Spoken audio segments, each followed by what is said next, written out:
Hey everybody, welcome to another episode of the Mile High Game Guys Board Gaming Podcast. I am your host Adrian. I'm Zach. And I'm Jeff. And this Wednesday's episode is sponsored by Gray Fox Games, who are our sponsors that sponsor the show. And we will hear more from later. Indeed. So for those of you who don't know and who managed to not hear what I just said about this being a board gaming podcast, this is a board gaming podcast. And so we're going to start off by talking about some board games, namely what we've been playing. Myself, I continue to not play physical board games during this time of COVID, hardly at all. But Megan and I were able to get in 2 more games of Pandemic Legacy Season 1 on Tabletop Simulator. So are you guys playing on 2 computers or just on one? We play on 2 computers. Okay. All right. So she's on her laptop and I'm on the desktop usually. Okay. All right. I tried playing around with Hot Seat the other day. I'll talk more about that in Banter, because it fits more there. But Hot Seat seemed to be super broken on Tabletop Simulator.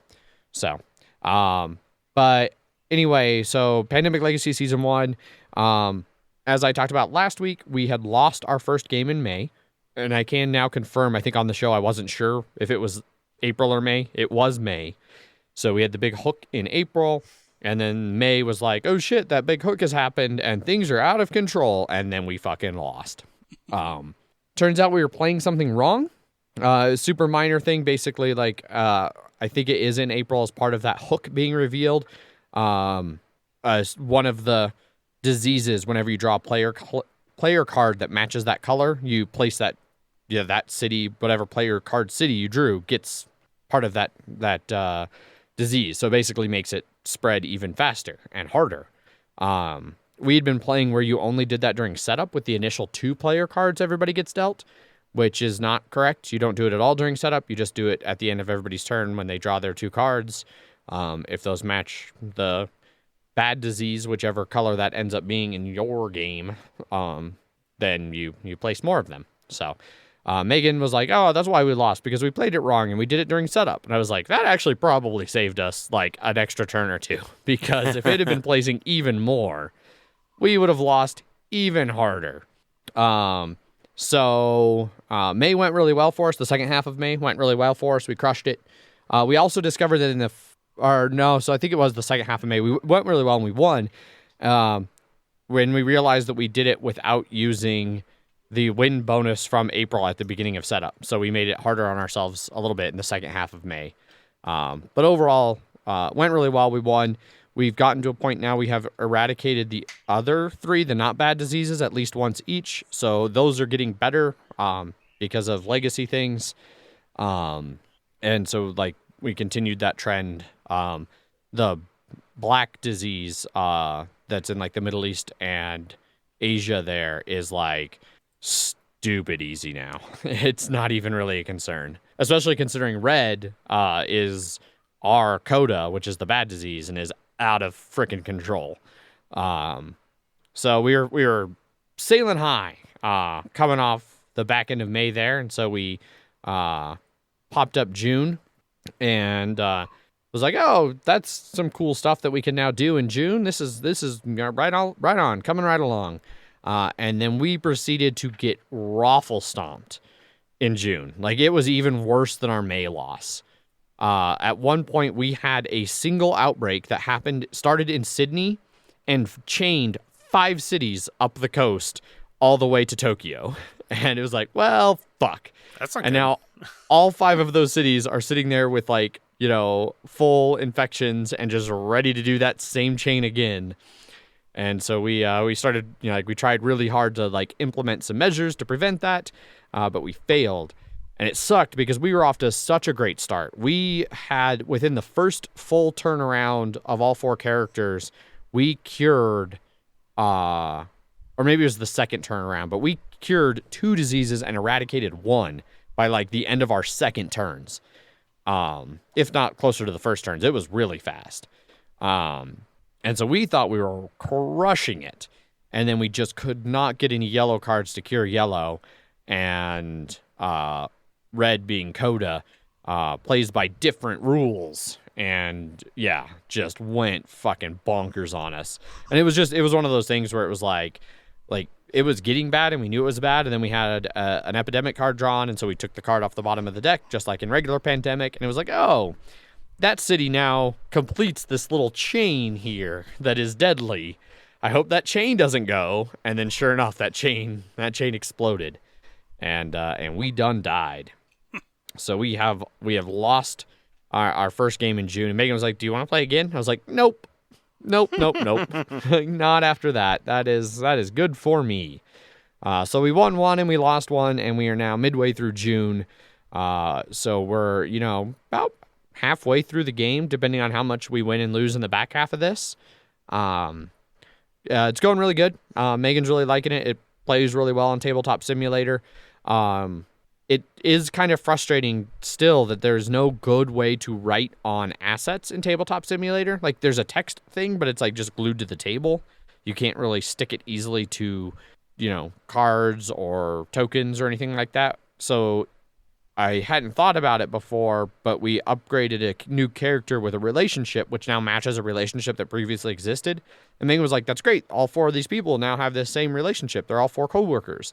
Like, they can all 4 do this." And it's like, actually, no. We need to find a way to make sure we keep track that these 2 are coworkers and these 2 are also separate coworkers. Because you can't just write on it like you can in regular Pandemic Legacy. So womp womp there. That would be something I would love. I don't know if Tabletop Simulator is even remotely still in any kind of development, but I would hope that would be something that could maybe get added at some point. So there you go. That's it. That's all I've played board gaming wise is a win-lose in Pandemic Legacy. Hooray. Indeed. Was that the hooray for the win or the lose? Or just the act of playing? Just the playing. Okay. So, Zach, you are up. What have you been playing lately, man? Well, this weekend, yep. So on Friday, earlier this past week, May and I decided to play some more Marvel Champions on Tabletop Simulator, and Paul decided to crash the party and play 3-player on it. Sorry, you said more than 2 players. Yeah. So we were actually waiting on Paul, and so I wanted to try out the Black Widow deck because we had all those new characters, and I still wanted to try them out. So I brought up a Black Widow deck. May was playing a Ms. Marvel. I'm like, well, let's play a quick Rhino scenario because it's quick. It's quick. It's easy. It's only the first scenario. Yeah, exactly. And so we started playing. Black Widow's deck is a lot about there's a lot of preparation cards, which you're setting up shit that whenever a boss does a certain something, you can be like, interrupt with this card to cancel it or cause other shit to happen. So like Batman. Yeah, pretty much. Or Yu-Gi-Oh, either way. Yeah, Yu-Gi-Oh, Batman, whatever. Yeah. He was hitting us, sort of hard, but nothing we couldn't manage. And then, as per usual, the first card I drew in my encounter card was the Shadows of the Past. So Taskmaster, Master just immediately came out, and he is a bit of a son of a bitch, especially in regards to Black Widow, because he gets +1 scheme and +1 attack for each upgrade you had. And most of those preparations I would have are upgrades. So he came out, and I was just like, well, I just, my health is a little low because I got hit. Like, she only starts with 9 health, and I think I was down to like 6 or something like that. And I was like, I'm gonna switch to Natasha real quick, heal up, and then I'm gonna come back and do a bunch of stuff. And then, as Natasha, Rhino, he doesn't attack you, he schemes. So he schemed for like 3 or 4, and I brought it up to like 15. And then Taskmaster schemed for 5, and it brought it up, and it reached the limit for Rhino, and I was like, oh, okay, that's fine. We'll just have him flip over to the net. And then I remembered at that point, the Rhino only has 1 scheme, and that if he completes it, you lose. And so I want to say that was our 3rd turn that we lost because I forgot that Rhino only has 1 scheme. Impressive. I was playing for that long game, and he just bum rushed me. And I was like, well, okay, that took about 20 minutes, and we're still waiting for Paul, so that was good. Yeah. So Paul arrived, and he had a doctor. He wanted to try out Doctor Strange. And oh boy, man, that is Doctor Strange is a hell of a character. This was a constructed Doctor Strange deck. This was a constructed when all of us were playing constructed. But like we were all net decking because the mod that we were using has a deck builder that you just type in the ID and it just builds the deck for you. It's really handy. So mine was a Black Widow Justice. May's was a Protection Miss Marvel, and then his was a Doctor Strange Aggression. And we decided to go against Claw. I hadn't played against him in a while. And Claw's big thing is, he has extra cards for attacking, right? When he attacks you, he draws an extra boost. And I thought, this will be a great time for me to be able to use all of my preparation things because it's based on like what symbols are coming out, like treacheries, the boost icons and things like that. But here's the thing. I really didn't get a chance to do any of that really because Paul pretty much stunned and or confused Claw every single round. And so he was only hitting maybe like once if hitting and thwarting maybe once or twice each round. And it was rarely against me. And it was definitely the easiest I'd ever seen us beat a villain because, like I said, he kept stunning him and confusing him, which caused him to not attack or thwart. And then also just the combo of cards that Paul was getting out, he was able to do like I think at one point he did like 18 or 20 something damage, like 22 or 24 damage even in a single turn. That's like a ton for even like super high heavy damage right? decks. So like that's fucking bonkers. The main gimmick with Doctor Strange is he has an invocation deck. It's a group of 5 cards that come off that are off to the side. They're face up, and his hero ability is he can exhaust Doctor Strange and then pay the cost of the invocation card to do it. So sometimes it's just draw a card. Sometimes it's switch a status card with another status card. So if you're stunned, now suddenly you're tough. Or if you're fighting against someone that's tough, it could be like, oh, now they're confused. But there are certain cards. The main card that he kept using the great effect was the rings of that thing that Juggernaut. What was it called? Crypto Tech or yes, something like that. It's the rings of that. Cytorak. Yeah. But it costs 2, and then you do 7 damage and then confuse the villain. But there are certain cards that he had in his deck that because normally when you do an invocation spell, it goes into the discard pile. But there were certain cards that he was playing that were pay this cost and then use that invocation deck card and then keep it up top. So you don't discard it. And so he was able to like do that twice, especially because his Cloak of Levitation, he could exhaust it to unexhaust Strange. So he could just do 2 of those a turn. And he was like a lot of, he kept getting the right combination of being able to draw extra cards or have reduced cost on things. And it was just mind-boggling just how because we finished the game feeling that he was super overpowered. And like by far. So now it could just be because like there weren't a lot of minions out. We were doing the Scorpion side scheme or whatever, like the modular thing that you put in there, but that only has like 1 enemy in it. And Claw didn't have a lot of enemies come out, so he was able to just sort of focus fire on Claw. Maybe if it was like Ultron or some of the other ones with a lot more minions, it would be harder for Doctor Strange. But man, he can just melt a villain's face like crazy. Yeah. So we played that, and then this Sunday, we were going to play Kingdom Death, but Jeff had to cancel because he was talking to Gencon people, which he'll talk about later. Yes. So Since we couldn't do that, we decided to just get together and actually play Orleans again, the co-op expansion. We tried it at 4-player this time. Previously, we had played it at 3. And we decided, in the rules, it says, hey, if you want an easier time, use these. Use these character cards. If you want a harder time, play these character cards. And so we all, 3 out of the 4 of us grabbed the harder character cards. And Sounds about right. that was not a smart decision. No.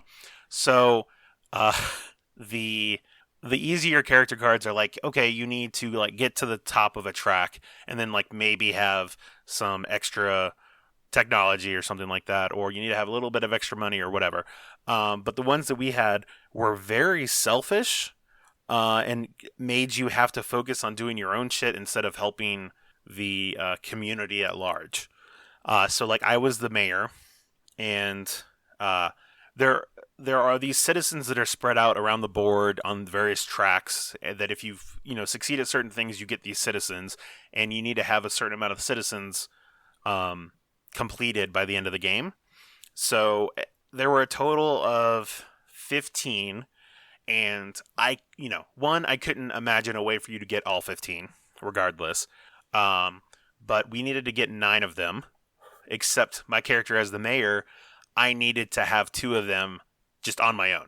I just took 2 of them and I just put them for my own personal objectives. So now instead of having to complete 9 of these, we had to complete 11 of them.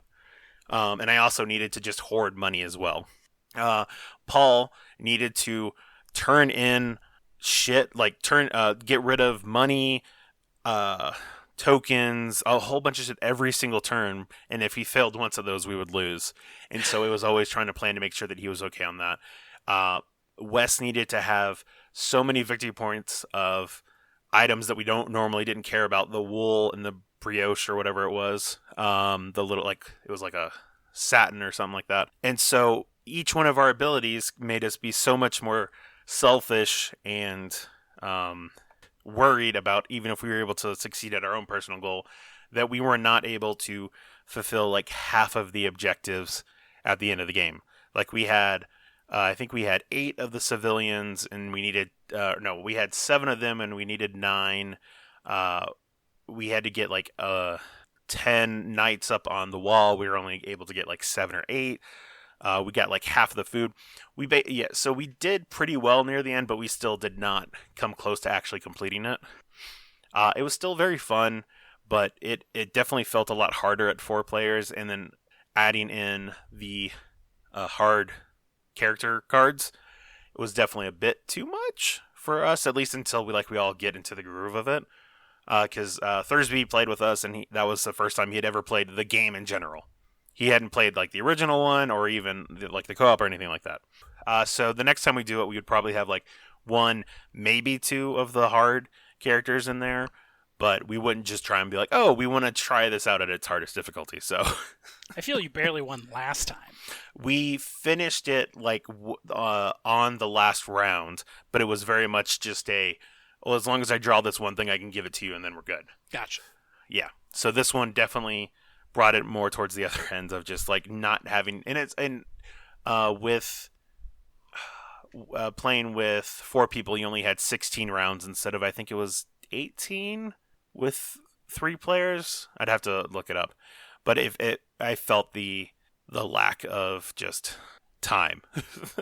Yeah. And then we also got really hurt by some of the events that came out there. Include like we got hit with both plagues, which make you lose followers from your bag. And all 3 times it hit me, it was people that I needed, because I was like, oh, I need to build a guild hall, so I'm going to need a farmer, a craftsman, and a knight. And I lost a farmer and a knight, and I was like, God damn it. This is tradition. Yeah, right. But it was still fun. We still want to play again. And I will continue to recommend that if you have the base game. Definitely get that expansion if you can. And then after we played that, we played a little bit of the crew that we introduced Thursby to that. And, it went really well. It's still a great game. We learned that we were, as it is with most of these games, when they say like no communication, you always are like, yeah, but it's like probably only like not much communication, and then you're like, oh god damn, because we were still, I think when we played last time, we were still talking a little bit of like which of the goal cards you wanted to get. It was like, oh, you should leave that one, it'll be easier for me, blah blah. No, it's just when you put the cards out, the captain takes the card and then it just goes clockwise, and then you just don't say anything about about how easy or not easy it'll be for you. But we succeeded. I think we did. It took us 2 rounds for one of the 2 times to complete one of the rounds, but then we completed like the other 4 or 5 in one try. So it's definitely, that's also another great game. So today we decided the last thing that we wanted to play was Taverns of Tiefendal, and oh boy, that did not go well. Well, it went okay for me. Well, it has to go well for someone, right? Yeah, I was going to say.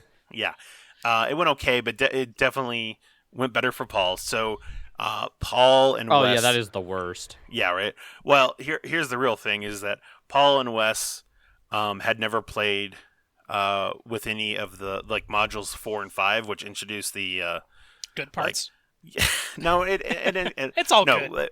It's all good. More 1 interesting through 3. parts. Yeah. Yes. So this one introduced the variable start, and then 5 introduced the guest book, like the thing you have to sign. Yeah. Or get the signatures for, rather. But for the varied start, we had one of them that was just the 3 cards that you get base game. So that was the chair, the brewer, and then the waitress.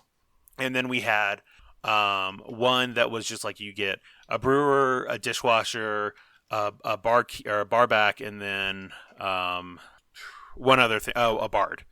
So it gave you some of the stuff you had before, but it had some more variety of things. Camera, TV. Exactly. But then the third one was the most unique of the ones I had seen of all of them, because there's some that let you like upgrade, but then you don't get a noble for it. But this one was you can immediately purge 2 of your patrons, so get rid of some of those like 1s and 2s just out the gate, and then also move up 3 on the reputation track. And I looked at that and I was just like, I wonder if this will help make reputation more viable, because I feel like investing a little bit into it is okay, but if you go deep into it, you just it's gonna be a bad time. You're gonna have a bad time if you French fry instead of pizza. Yeah. Yep. French fries instead of pizza, gonna have a bad time. But Wes and I decided to take that one, and oh boy, it is not. That is. On future games, I'm probably just going to not have that one be an option, because I feel like all of them have like some additional pluses, but then you feel like you get some minuses because of it. This one just felt like the fact that we didn't get any cards to start out with, meaning we only had patrons to begin with. Yeah, that's rough. Even if we purge 2 of them, we're not getting anything extra, so it's just the same ones until you're able to get enough money to actually do anything. So like the first time we rolled, I only had 2 patrons, like the 2 cost patrons that you put a 2 down and you get 2 money. No 2s were rolled, obviously, and then I was able to pick it up near the end, but Paul was just Paul ended up choosing just the base one of the brewer, the chair, and the waitress. And the final scores, it was Wes had like 83 or 84. Thursby had 94, and then I had 99, and then Paul had 131. Oof. Oh, damn. So it wasn't really close, but he probably should have gotten more than he did. Because I've definitely seen it where it gets up to like 150 or even 160, I feel.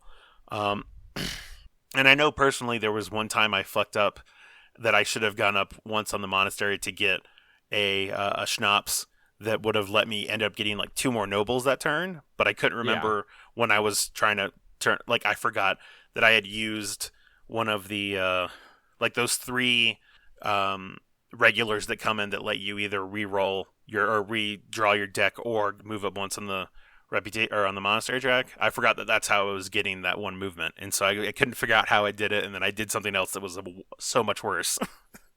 It's still a great game, and I really like playing with all of the different modules.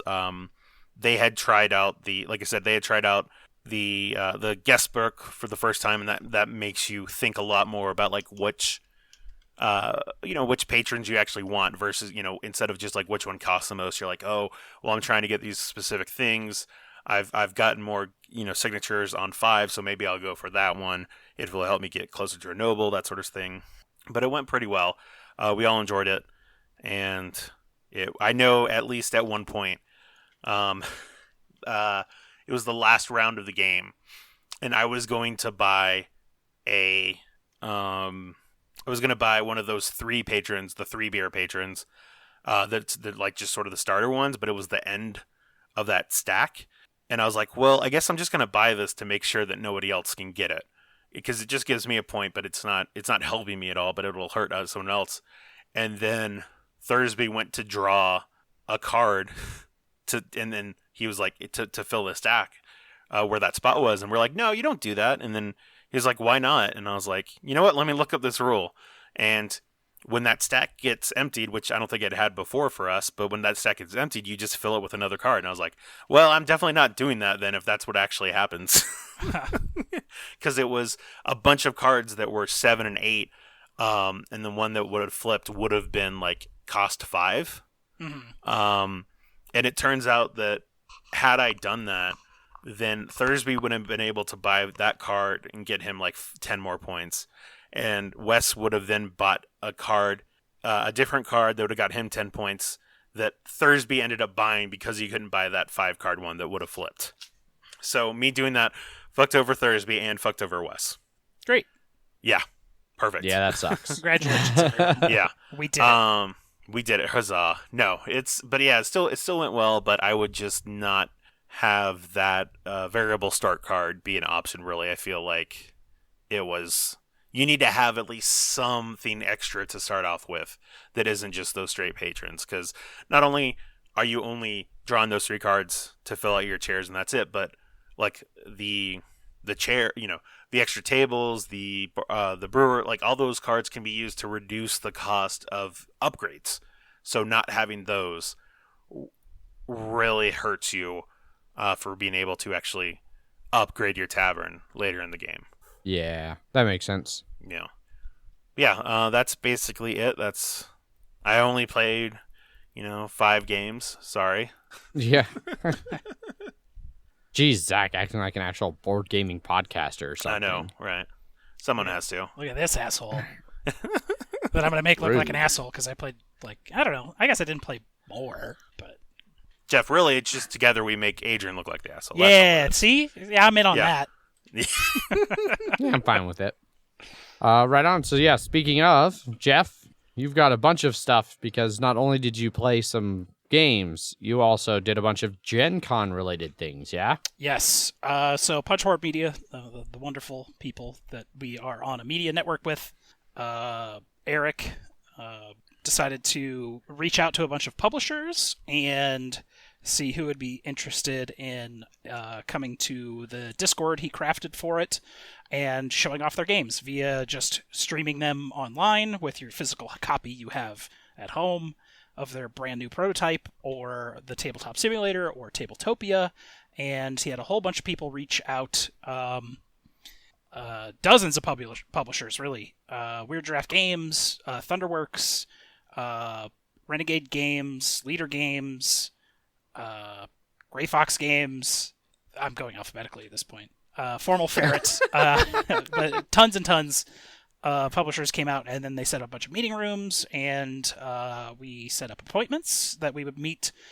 They came out with I can do demos in this 2-hour block, and I just sent out hey, I'd like to be here and here and here, and I did that today.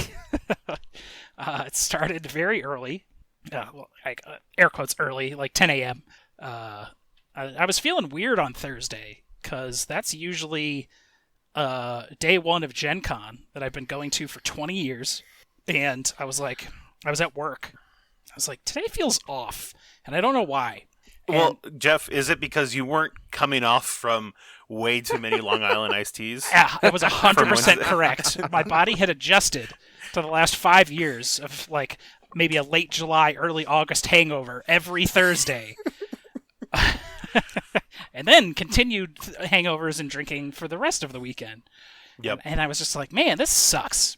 But I still had this today to look forward to. So, and it worked out super well. There was a ton of people on there, a ton of creators, Board Game Gumbo, Cardboard Horde, Mile High Game Guys, Doc Logan, Draft Mechanic, just a bunch of creators, Patrick and Eric in the morning. I got to say hi to Patrick, who I hadn't seen since, I think, Geekway last year. I did see Eric in PAX Unplugged, because, of course, he lives like on Long Island, so that's not a far drive for him. No, that's not bad. No. So I'm going to talk about the games I played, which I'm going to start with. I had a block of Gil Hova to myself. No one else was in that. Normally there'd be multiple people and they'd sort of run a demo for them, but it was just me and him. Was that the first one? Yes. The first successful demoing of the day. So I talked to Gil Hova. He's a super great guy.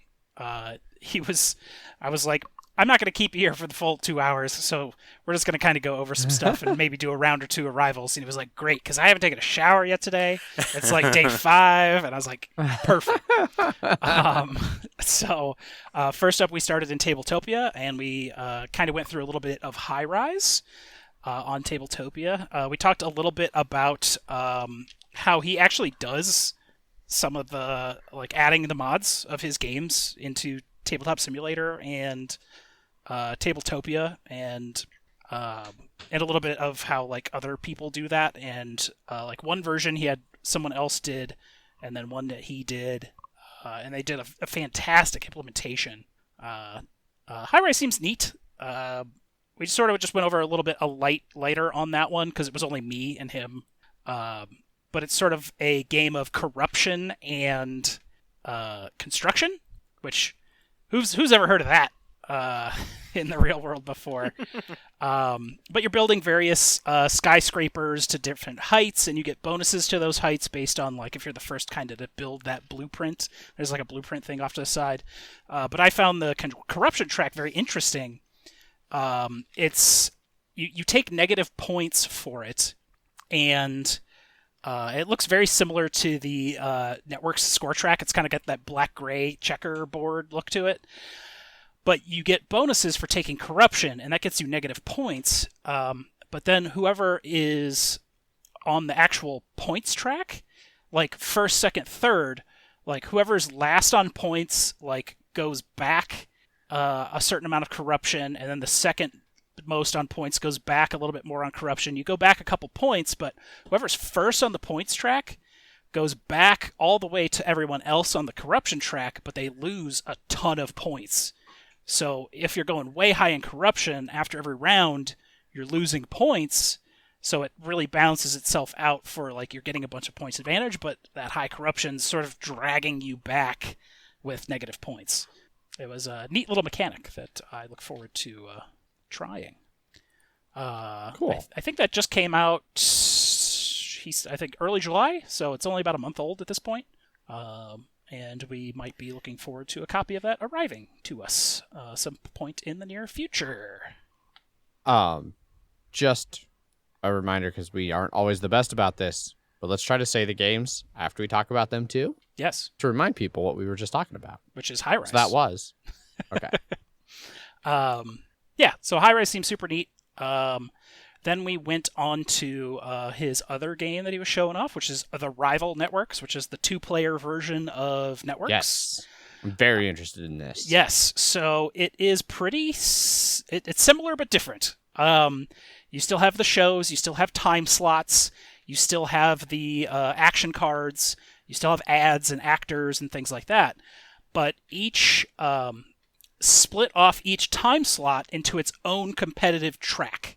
And you're not really gaining viewers as much. Like, you're gaining I can't remember the exact word for it that he used. Let me check my notes. Like ratings or something? Yeah, it's like ratings. And Okay. the more ratings you get viewers at certain, like every 2 points or 3 points, depending on how much higher you're up on the track before you go back around. So each track, like there's the 8 p.m. track, 9 p.m., 10 p.m., and you're drafting those shows, which will all have like the set bonuses and stuff similar for those time slots. So you're actually competing your 8 o'clock time slot versus their 8 o'clock time slot. And you're both on this track getting viewers. And at the end of a round, you'll score based on who's higher up on that. But I think that sounds really interesting. It sounds more like how I feel like some TV shows like compete. Exactly. Hence rival networks. Yeah. I thought that was the coolest little change to it. And you'll get these viewers, and they're little tokens. There's like 1s and 3s. In the tabletop simulator version, it has just kind of like these blinder things that you put them behind. But in the actual physical version, it will have little bank vaults that you put them in, so not even you can tell how many points you have, because it just goes in there. So your opponent nor yourself can see how many viewers you have by the end of the game. Of course, you can keep mental track of that. You get to draft like one show per round. So there's no real like buying of actors or shows or anything like that. There's 3 selections of actor and ads. So when you draft an actor, there's always an ad that's right next to it. So you're getting both of them for one action. There's no real money to do that. What the ads give you is money to buy those network cards, action cards. Okay. So that's what you're spending the money on. And then over the 3 rounds, 3 seasons, you'll have various goals, like have a higher total value of acquired network cards, have more rating points in drama stars on your shows than your opponent, stuff like that. And there will be 3 of those, and each of them has 3 like tiers. So basically you go through season 1, 2, 3, 1, 2, 3, 1, 2, 3. So there's like 9 rounds to the game. From what I understand. We didn't get through a full game, mostly because my internet went out right in the middle of that, which was a bummer. Ouch. But I got on mobile and I was like, hey, sorry, my internet went out.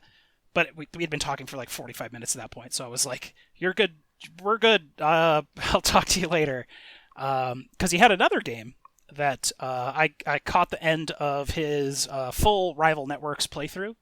A gentleman from One Board Family was playing, who I'd met his cohort Bob at PAX Unplugged, and Patrick were playing with Gil Hova. He was sort of teaching them. So I caught the end of that, and then Gil Hova had a couple more minutes to tell me about his new game that he was making, which is... sorry, that was Rival Networks I was talking about before.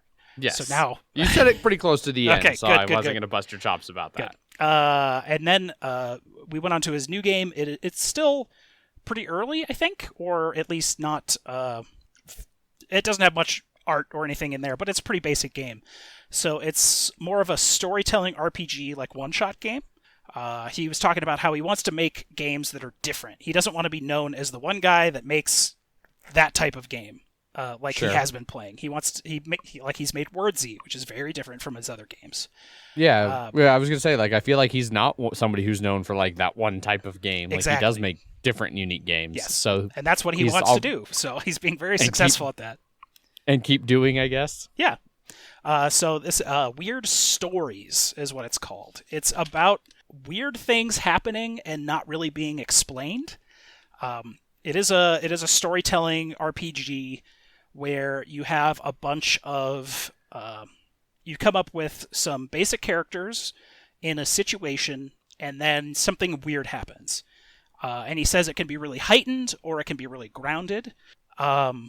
So think like when he was explaining the game, I kept thinking of Ghostbusters, because it's a really grounded story to start with just sort of these university-level nerds and Bill Murray, and Sure. and then ghosts happen, and And in the game, you'll have 3 acts.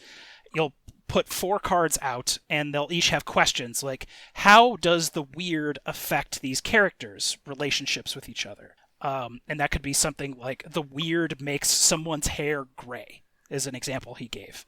And someone is controlling the weird while this is happening, and everyone is building a story based around these questions.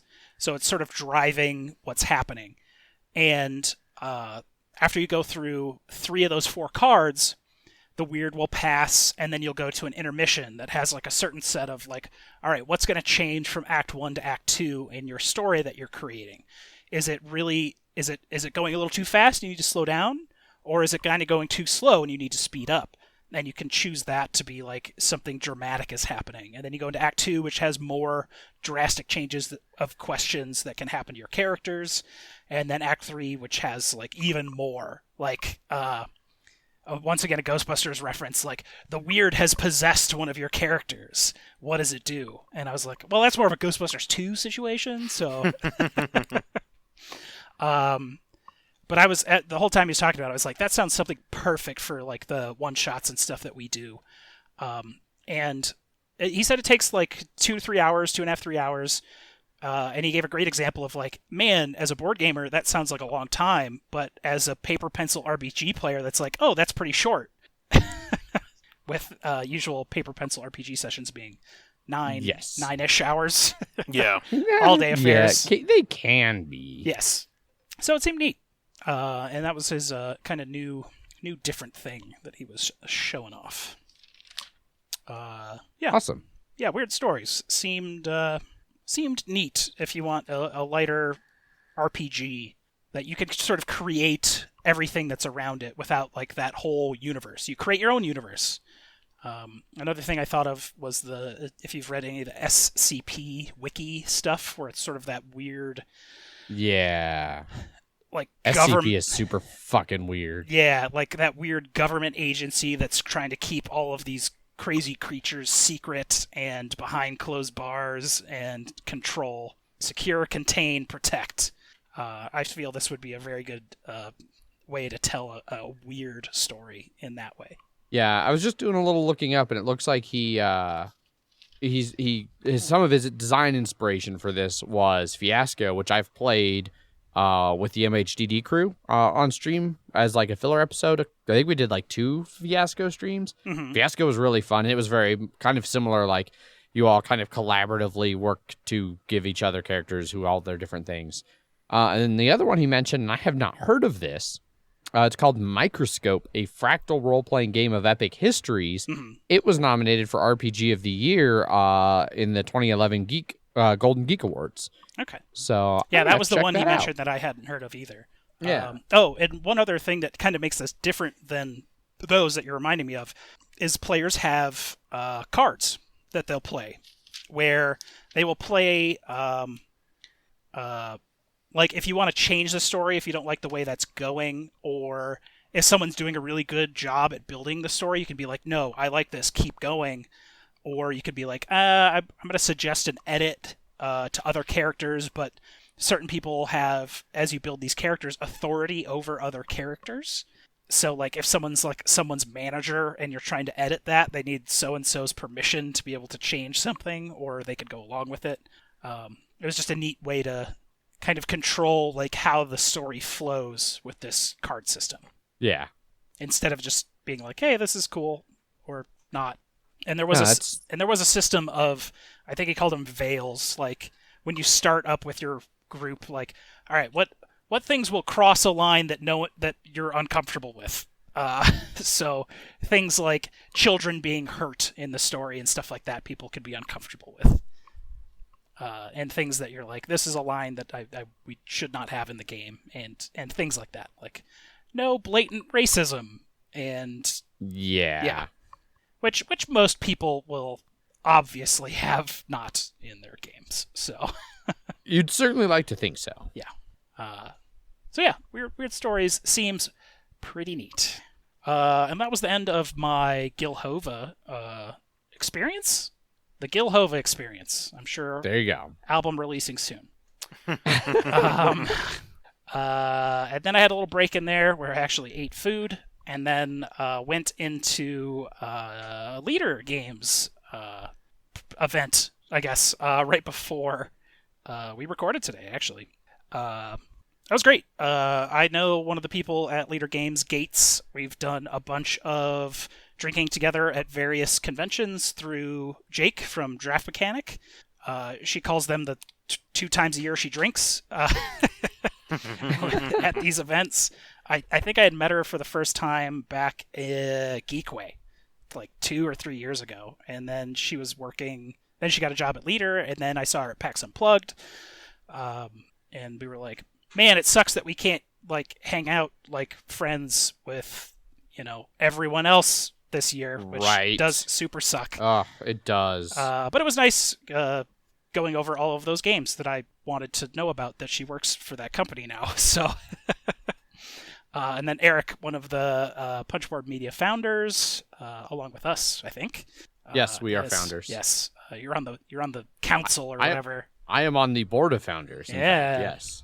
So you know Eric well. Yes. So we went through a game of Fort. We did like a couple rounds. Fort being their next upcoming game coming out next month. Pre-orders are up now. It's only $30, and I thought that was a pretty decent price for what kind of game it is. It is a re-implementation of SPQF, which was an older, I guess 2018, not that old. But it was pretty limited release from Grant Rodiak. Yes. It's sort of like deck building, pool building, follow mechanic, hand management. There's 6 suits in the game, and then wild. When you play a card, it can do anything from like building up your fort, which you're using. In this version, it's kids building forts with pizza and toys. And you're using the pizza and toys to build up levels of your fort. The game will end when you get like 25 points, or the purchase deck runs out, or someone gets a level 5 fort. Or did I say that first? 25 points, level 5 fort, deck runs out. Game over. Yeah.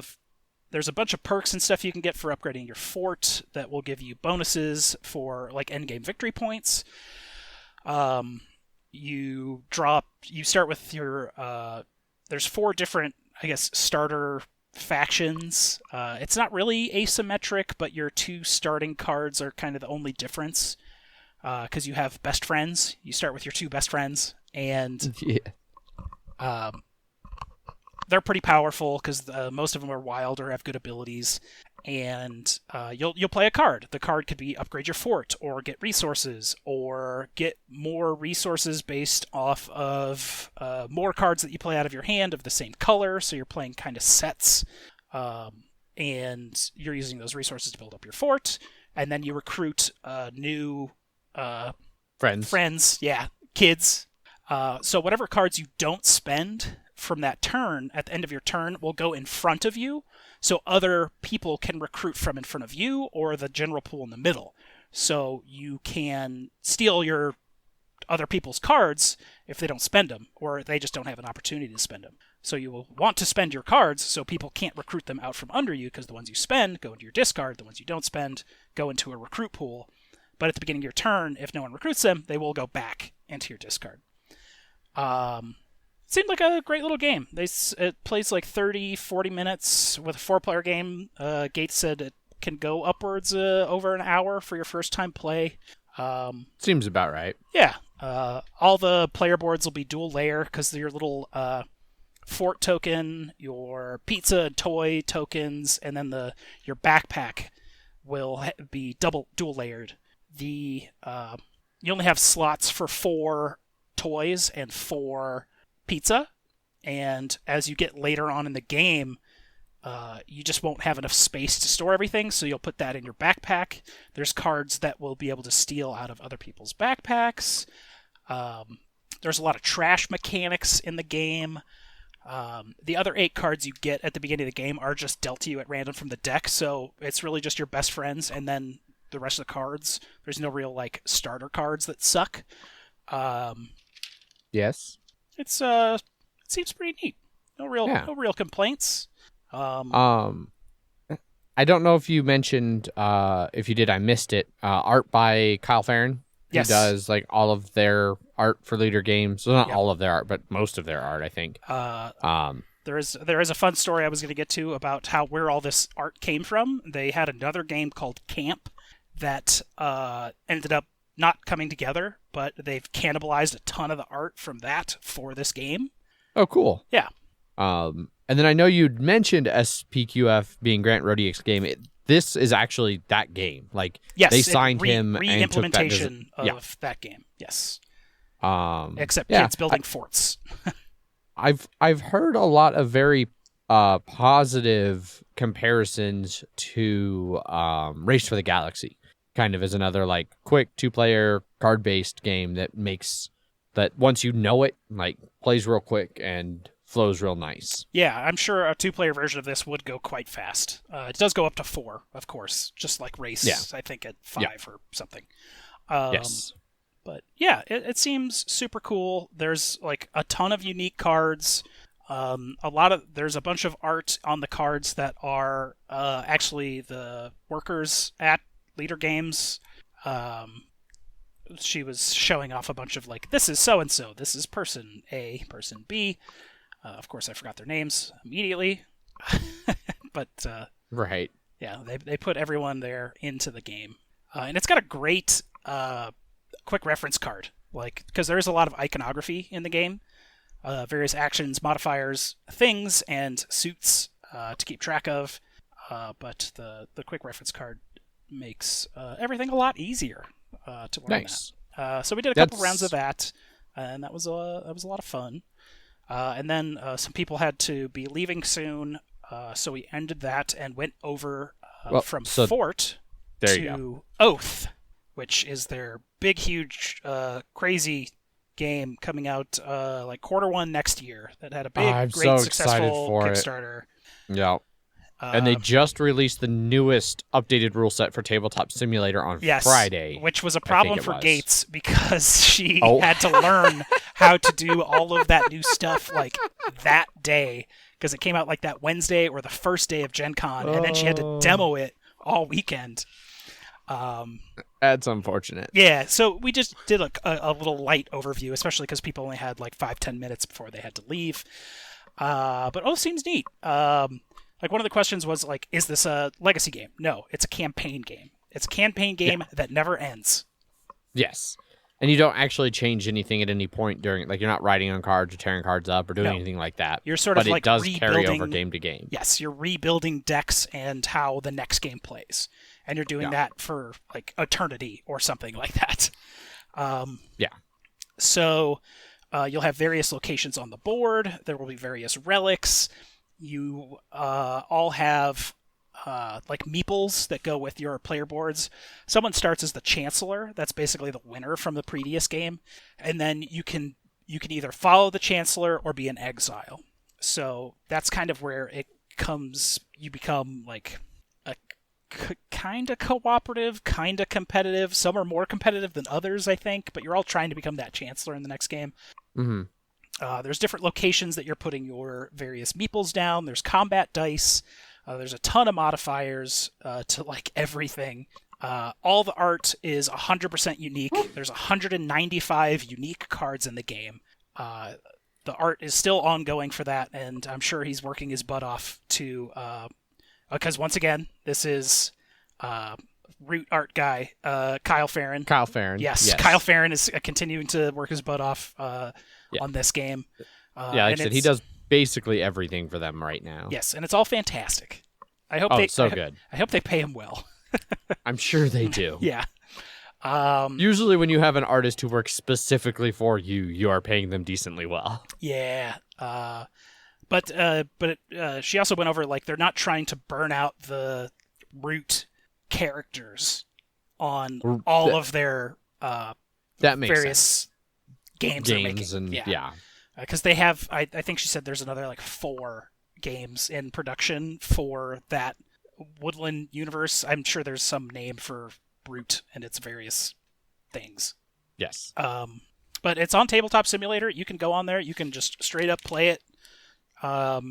Should be out Q1 2021. It's going to printers like next month or something like that. So it's March. I think it's shipping to retail like March, April next year, with coming out to Kickstarter backers before that, of course.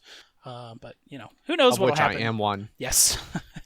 Who knows what'll happen between now and then? They redid all the art for the board. I know a lot of people, I remember when it first started, they were complaining like it was just a big white neoprene mat for the board. It has a wonderful art graphic and such on there now. The Tabletop Simulator version has all of the updated art and stuff like that.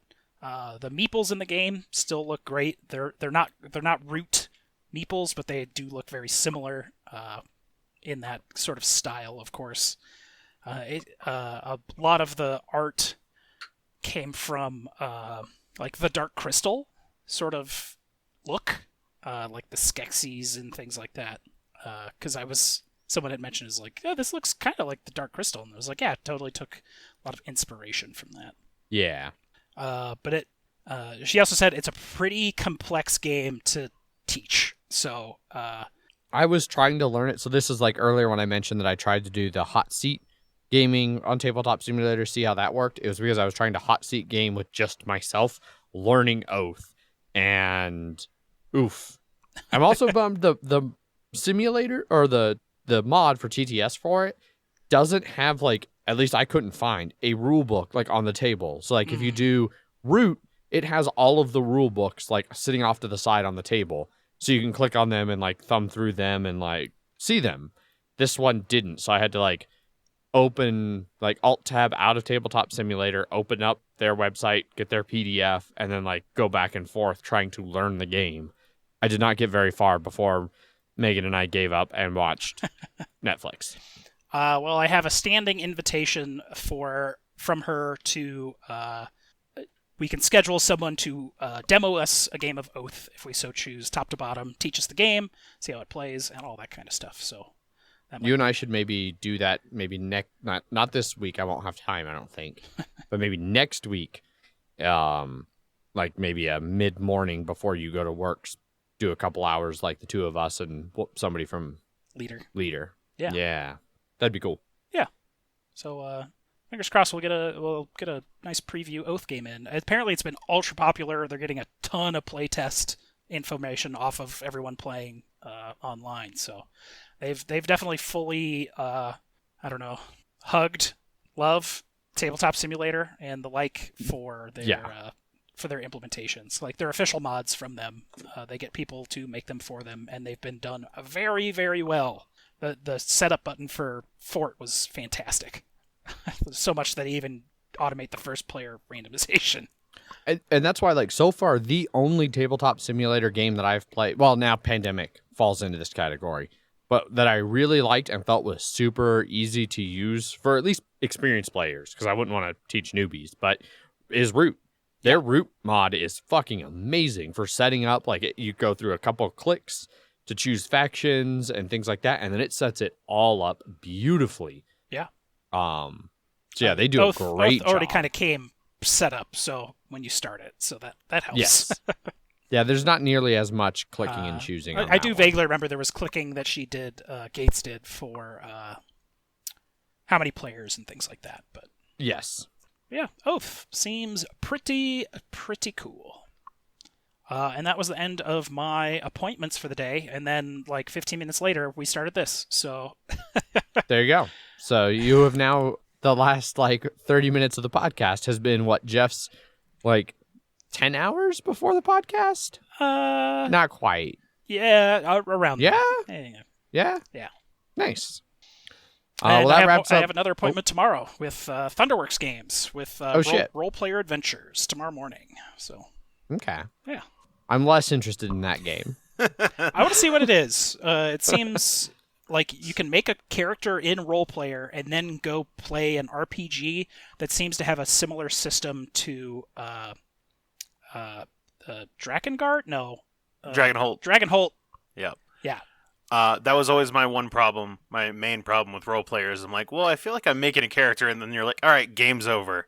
And you're like, but what was the point of everything? I feel they've made another game that you can take that character and go play an RPG with now. So is there going to be a follow-up to Cartographer at all? Do you know that? I don't know if they're showing it, but I'm certainly going to ask. Okay, good. Yeah, and I think that was kind of a common complaint about Role Player from a lot of people, Zach, that like, I built this cool character and now I want to do stuff with them. And I think the expansions have done a lot of that, where you go out and fight monsters. Yes. And then they're going to show off like the Pets and Minions expansion, the new one. That sounds right, yeah. Yeah. So, cool. Thunderworks on their way up for sure. There we go. Right on. Well, I think that pretty much wraps up our what we've been playing / Jeff's digital remote social distance Gencon Punchboard Media Mixer. There you go. So we can move on to a little bit of banter. Yeah, we got a solid hour of board games in there, everyone. I know. Yeah. This is the first time this will actually be a mid-show banter break, because I named it that for a long time, then I stopped because I'm like, well, the banter's like 20 minutes in. That's not really mid-show. No. But I think a safe place to start banter. We've all been playing, and several of us have played together. The new game from Rare? Obsidian. Yes. I was like, fucking Fallout New Vegas people. Microsoft owned studios, and I forgot that they bought Obsidian right around Outer Wilds. Outer Wilds. Right before Outer Worlds. Yes. Outer Worlds, yeah. Yeah. Outer Wilds is anyway, the other game. Exactly. Their newest game, Grounded, is what we've been playing. Honey, I Shrunk the Kids, the game. Yeah, basically. Less campy than Honey, I Shrunk the Kids. I don't know. But it's not very by 90s. much.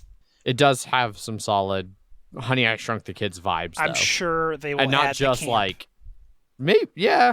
I mean, it does have like weird, like 1950s era style burger robots. That's super 90s.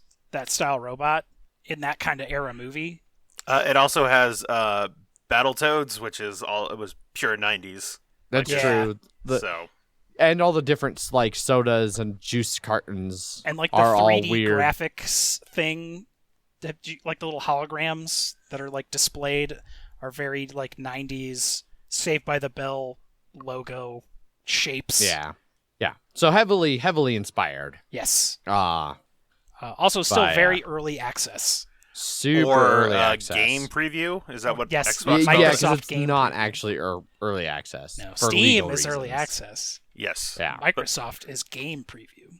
And I don't think Sony allows anything that's early access on their platform. So no. So I have had this game pre-installed on my Xbox for like a month without hardly knowing anything about it. Like just seeing that cover image of like kids fighting ants like tiny, and I was like, cool, boom. And Obsidian, all right, sure. Pre-install so you can play on day one. Got it. And then I don't think I played on day one, but whatever.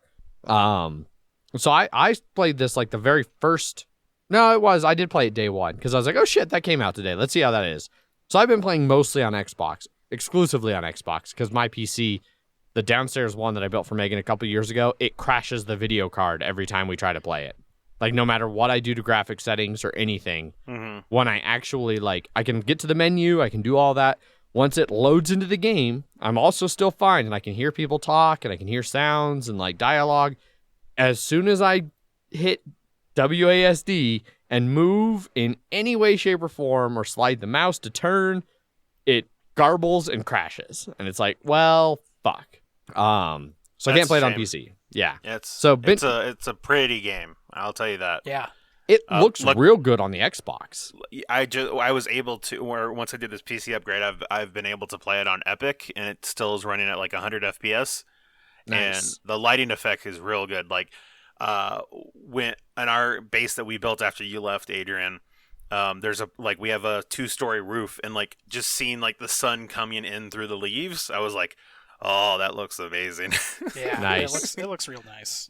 Yeah. I need to figure out a better way. So like Steam, I can very easily stream games from my good PC in the podcast studio to Megan's PC downstairs in the living room. Mm-hmm. And I need to find a way to do that with like Microsoft games, because that would be great. Because then I could still just play down there with my good computer up here.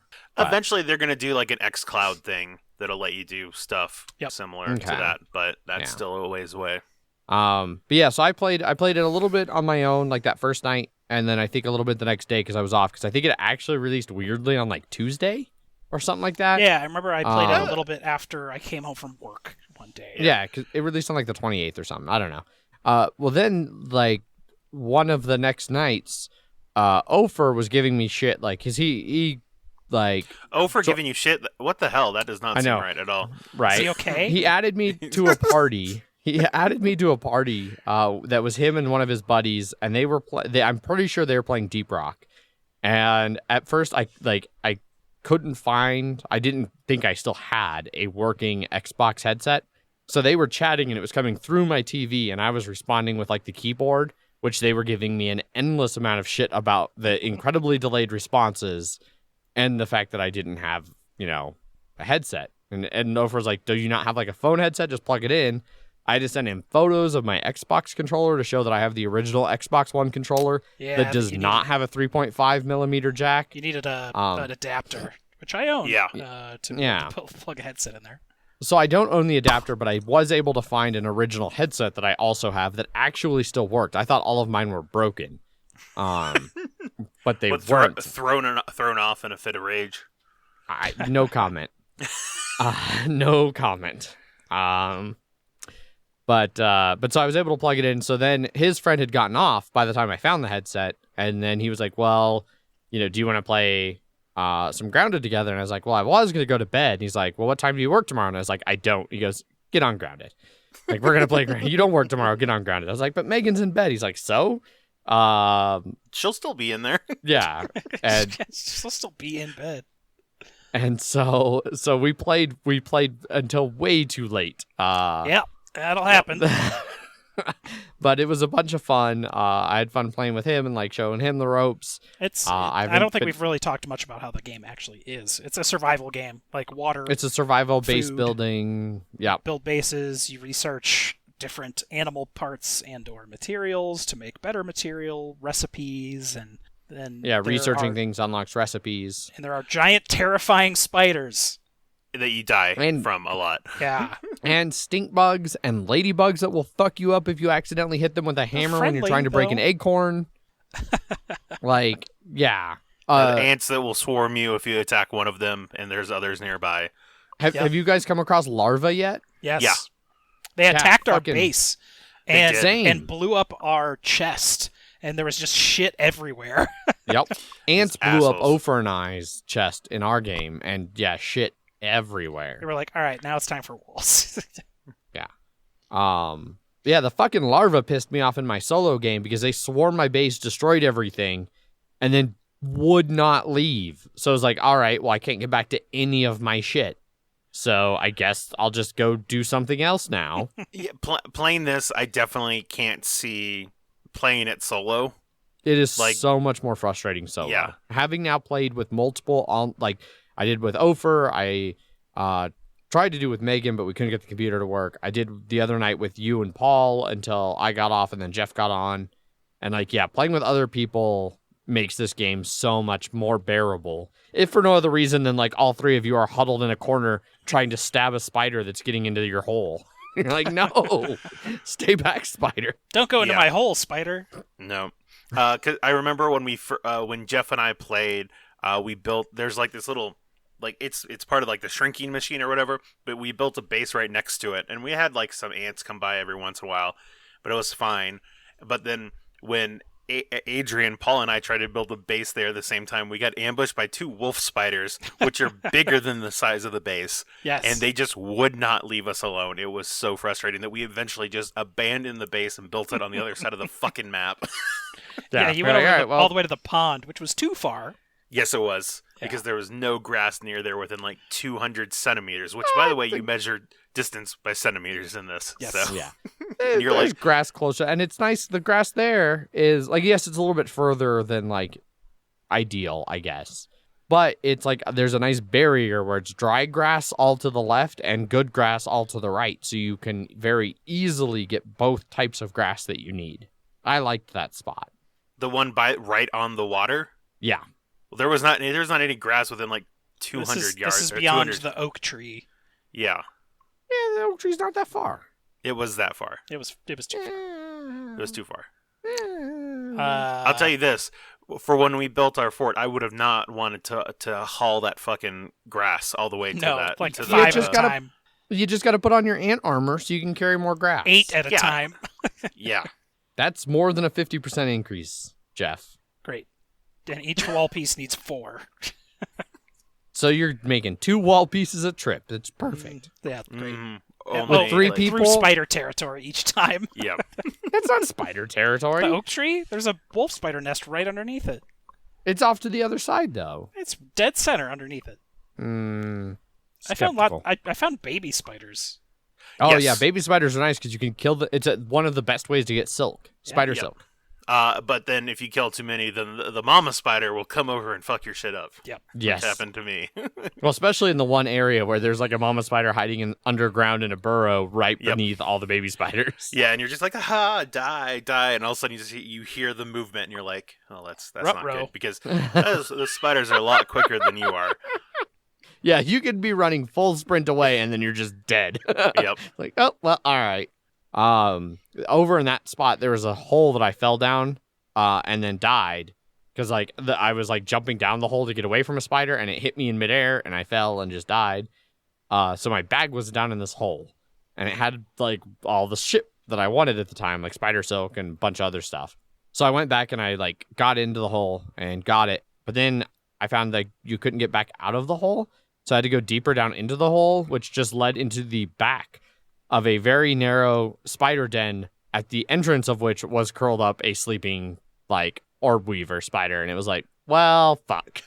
I don't know what to do now. There's no way I can get past that spider. What you do is you run past it, and then when it kills you, you're at least closer to outside that you then That go much get. closer. Yeah. I accidentally, so I went all the way to I went the other way to see if there was another way out. And I got to the very end of the hole, and there was like I'm pretty sure it was a buried pet. Like somebody had buried a dog in the yard, and you found their like Oh, damn. grave. It was a giant skeleton.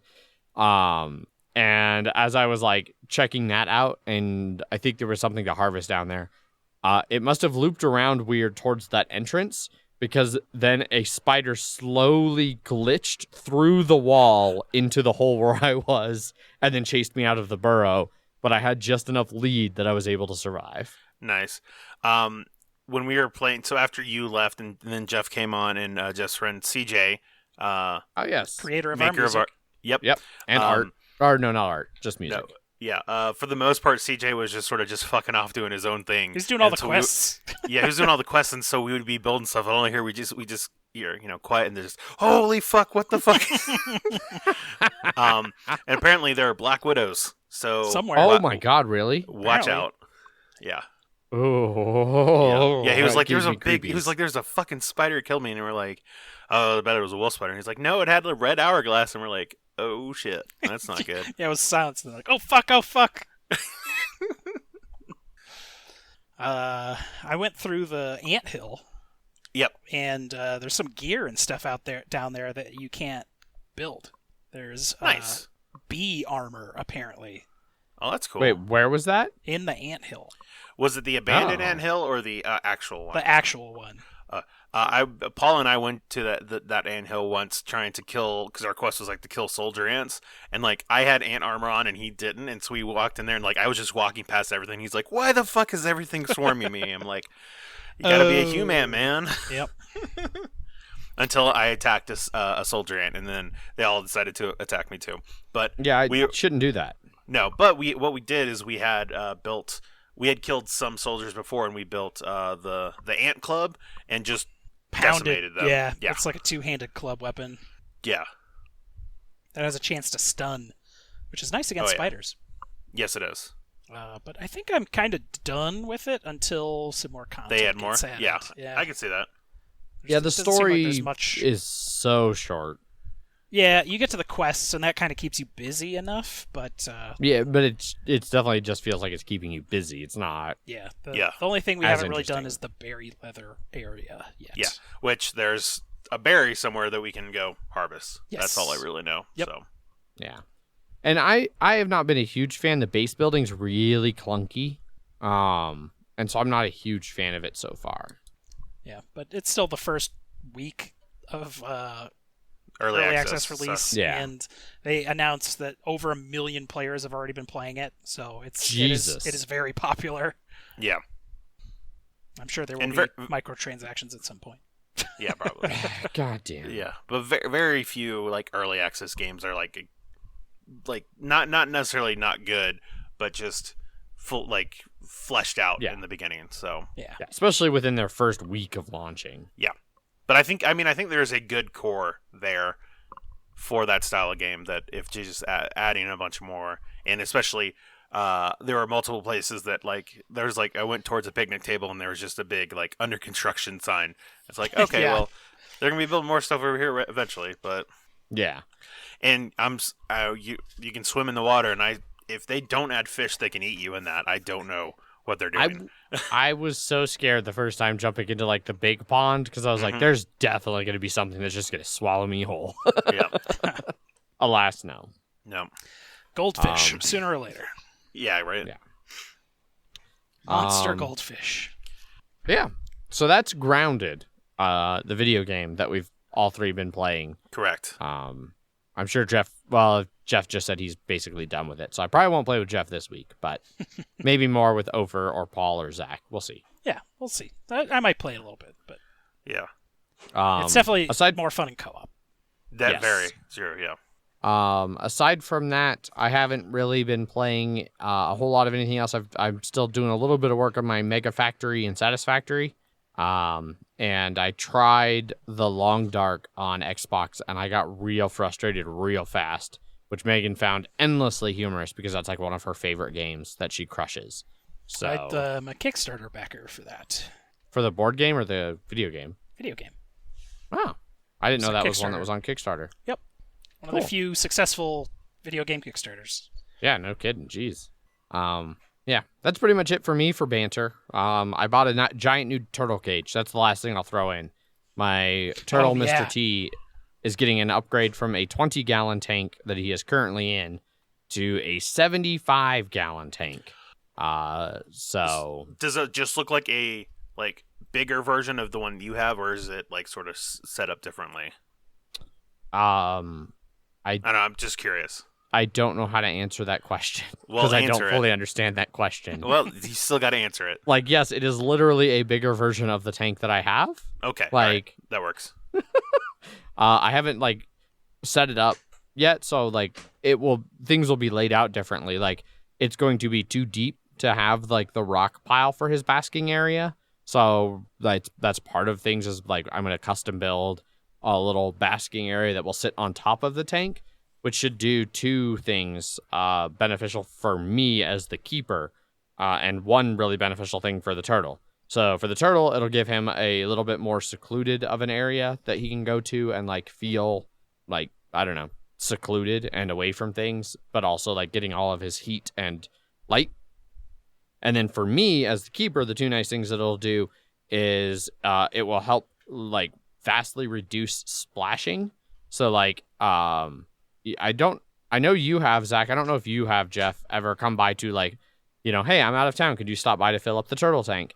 And you can see like near where the filter currently is, there's like a halo of splash on the wall that looks awful, and we're gonna have to repaint.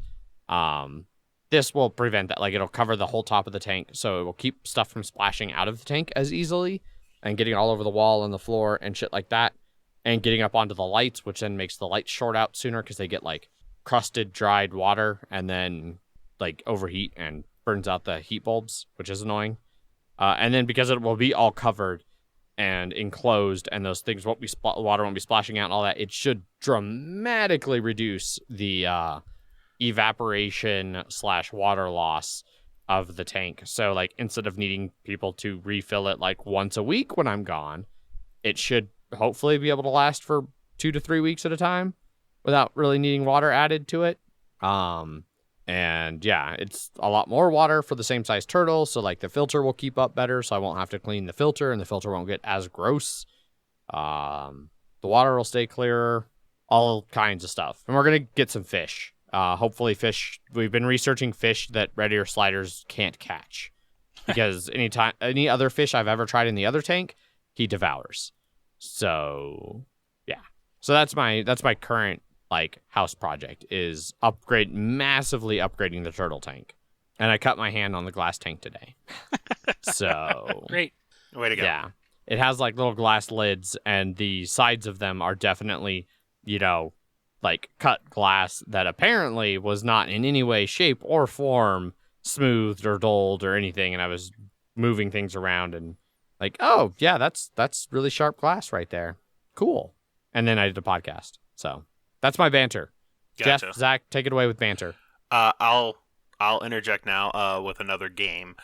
So there's been a VR game that I had been looking forward to for a while. It's called In Death Unchained, and this is a Quest port of a game called In Death, which was basically like a roguelike archery sort of game.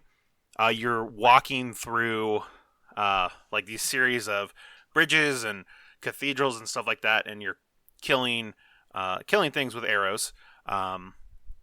And if you've ever done like the lab, archery in VR is a lot of fun. And this one it has some pretty cool things. My favorite is that as you start, it has like a bunch of achievements that you have to unlock.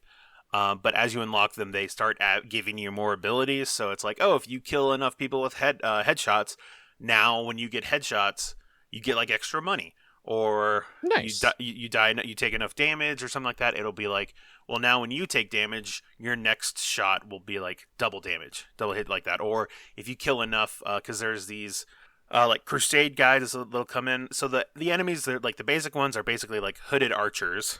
They just stand there. They shoot bows at you or shoot arrows at you. And you can dodge. You can physically dodge out of the way because you are in VR.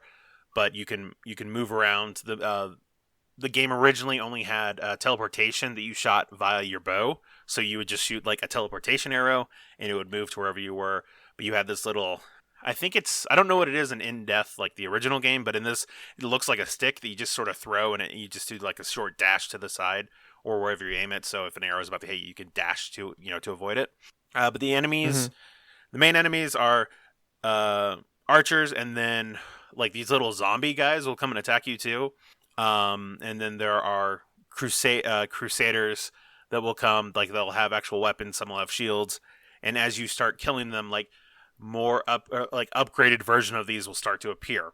So it was like the Holy Order of the Black Crusade, I think is what it was called. It's like has been alerted because you killed enough of the regular crusaders, and then so they do more damage to you and they have higher health and things like that. So the game's evolving as you're getting better at it. There are these little areas, it's called like pits, that you can take a portal into that are like super hard areas, at least in comparison to the part of the game that you're in right now. But if you beat it, then you get a lot of extra gold or experience points and things like that. Gold you can use to buy extra arrows. Like you start with an unlimited supply of just regular arrows, but you can get like cataclysm arrows, which are bombs. You shoot at somebody and then they'll blow up Nice. them and anyone adjacent to them. So those are real nice too, because if you have like two archers right next to each other, but then there's like a pole, you could like shoot the pole that's in between them, and then it'll blow up both of them. And then there's like these little like shotgun sort of ones. It's like shooting barraging needles, or even like freezing them or causing fire, stuff like that. But as you get further along, the enemies start to get more and more varied, and the VR is just so much more immersive. And I have what is it? I have the deluxe audio strap from Vive, retrofitted to fit on my Quest, and it has a much better audio system. And everything in here is like audio based too, so you can like hear something coming to you from the left or to the right, and like the zombies are making like zombie noises. But there are these floating ghost, like skeletal brides that will start floating towards you. And they have like this white circle in their chest, and you have to hit that circle in order to actually kill them. But the first time I came across these, like I was trying to shoot them and I wasn't hitting it, and then I had something else come towards me, and so I shot onto another side of a wall to just sort of reorient myself. But wouldn't you know it, these fucking ghost things are ghosts, and so they just phase through the wall directly in front of me. And I about shit myself because they were making these like just ghost noises, but I was just standing sort of, and all of a sudden it just appears out of nowhere, and I was like, oh my god, Jesus Christ. It eventually killed them, but I've gotten through the first level now. What I've done is, like, once you get through like 3 levels, you then go fight a boss, and this boss has a lot of health, but then a lot of other enemies start spawning and trying to kill you. And the way I was able to do it is I had my your bow can have like 3 different special arrows attached to it, and they each have like, they'll show you their how much ammo of each you have left. I just loaded the entire thing full of those bomb arrows, and I just shot them as fucking fast as I could at that guy. I was like, please die before I die. Please die before I die. And I was able to kill it. And then, so that one was called Purgatory. And then, so the next round, or the next level, you were up basically like in the clouds. But there were these little imp demons that were flying everywhere, and you had to shoot them out of the sky. And then I eventually died because I wasn't paying attention to an archer that was right behind me, and it hit me in the head and died. I was like, God damn it. But it's been a lot of fun so far. One of my favorite things when I played Jeff's VR the first time was the lab's archery course. I was like, oh God, I really want a good archery game. And the problem with the quest in terms of archery is, so Jeff's VR, the Index, it works off of lighthouses, which are basically like little infrared boxes that shoot light at you, and then it registers where you are based on what it's seen in your little area. Yes. But that means it's seen in a 360-degree view, right? Sure. Whereas the Quest, because it's all it's all contained within itself, it has what's called inside-out tracking, which it has 4 cameras on its visor. And it uses those to see where your hands are, and also to sort of detect how you're moving, and it'll help in game to replicate that. But if you're shooting an arrow, you'll pull it on the side of your head, and if it sometimes it won't predict where your hand's going to be perfectly, and so all of a sudden, like, the arrow will like dip a bit to the left, and then when I let go, it just shoots off, and I'm like, God damn it! So I had to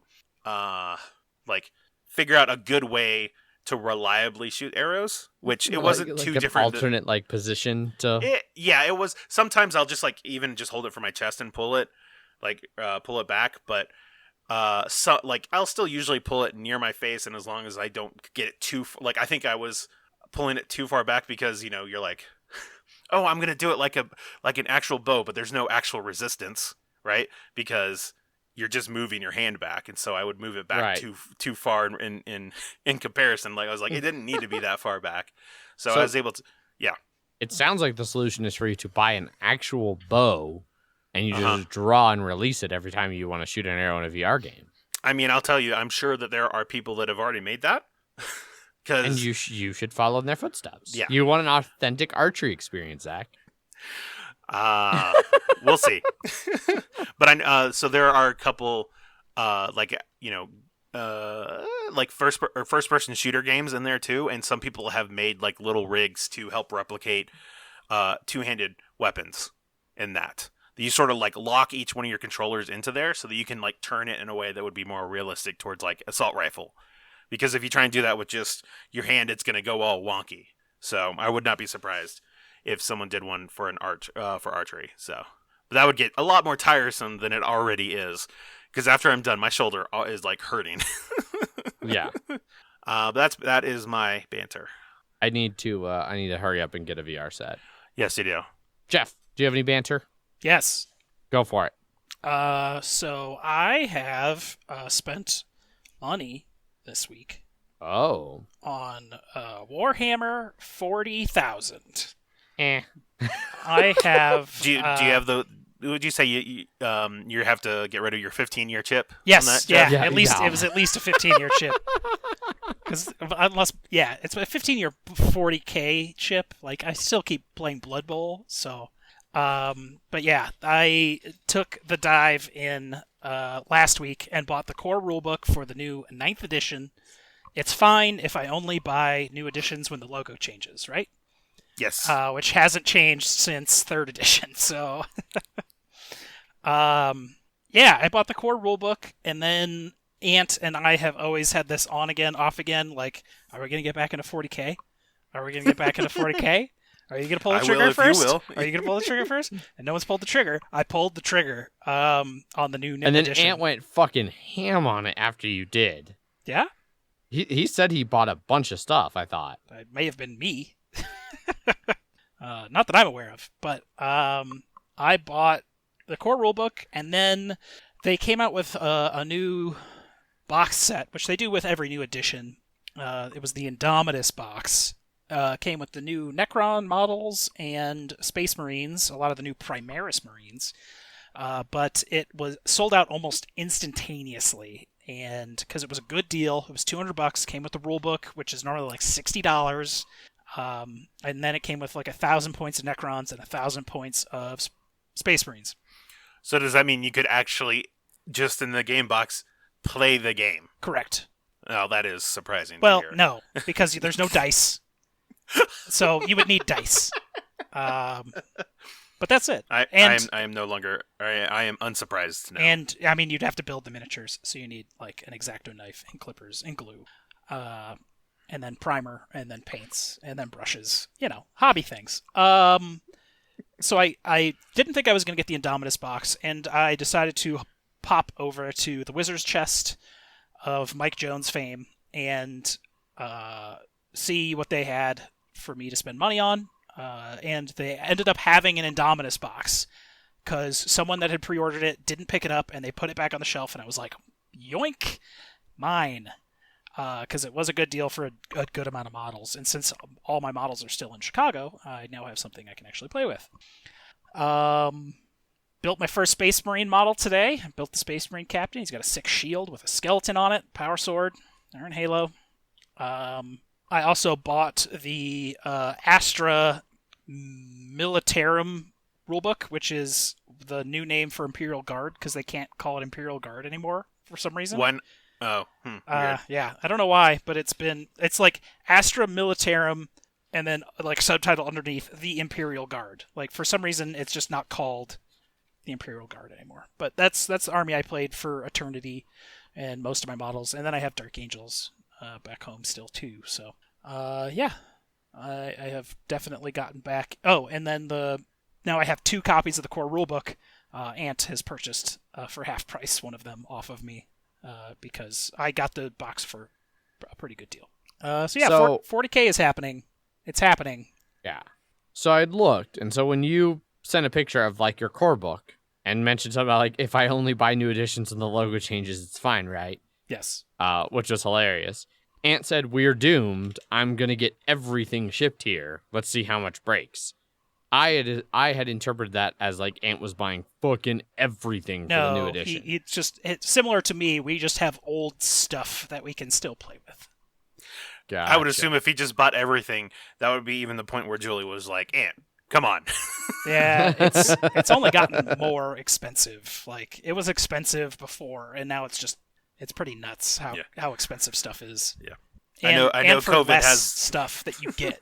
Yeah. But building models is cool. I got this cool Space Marine now, and I got a bunch more to make.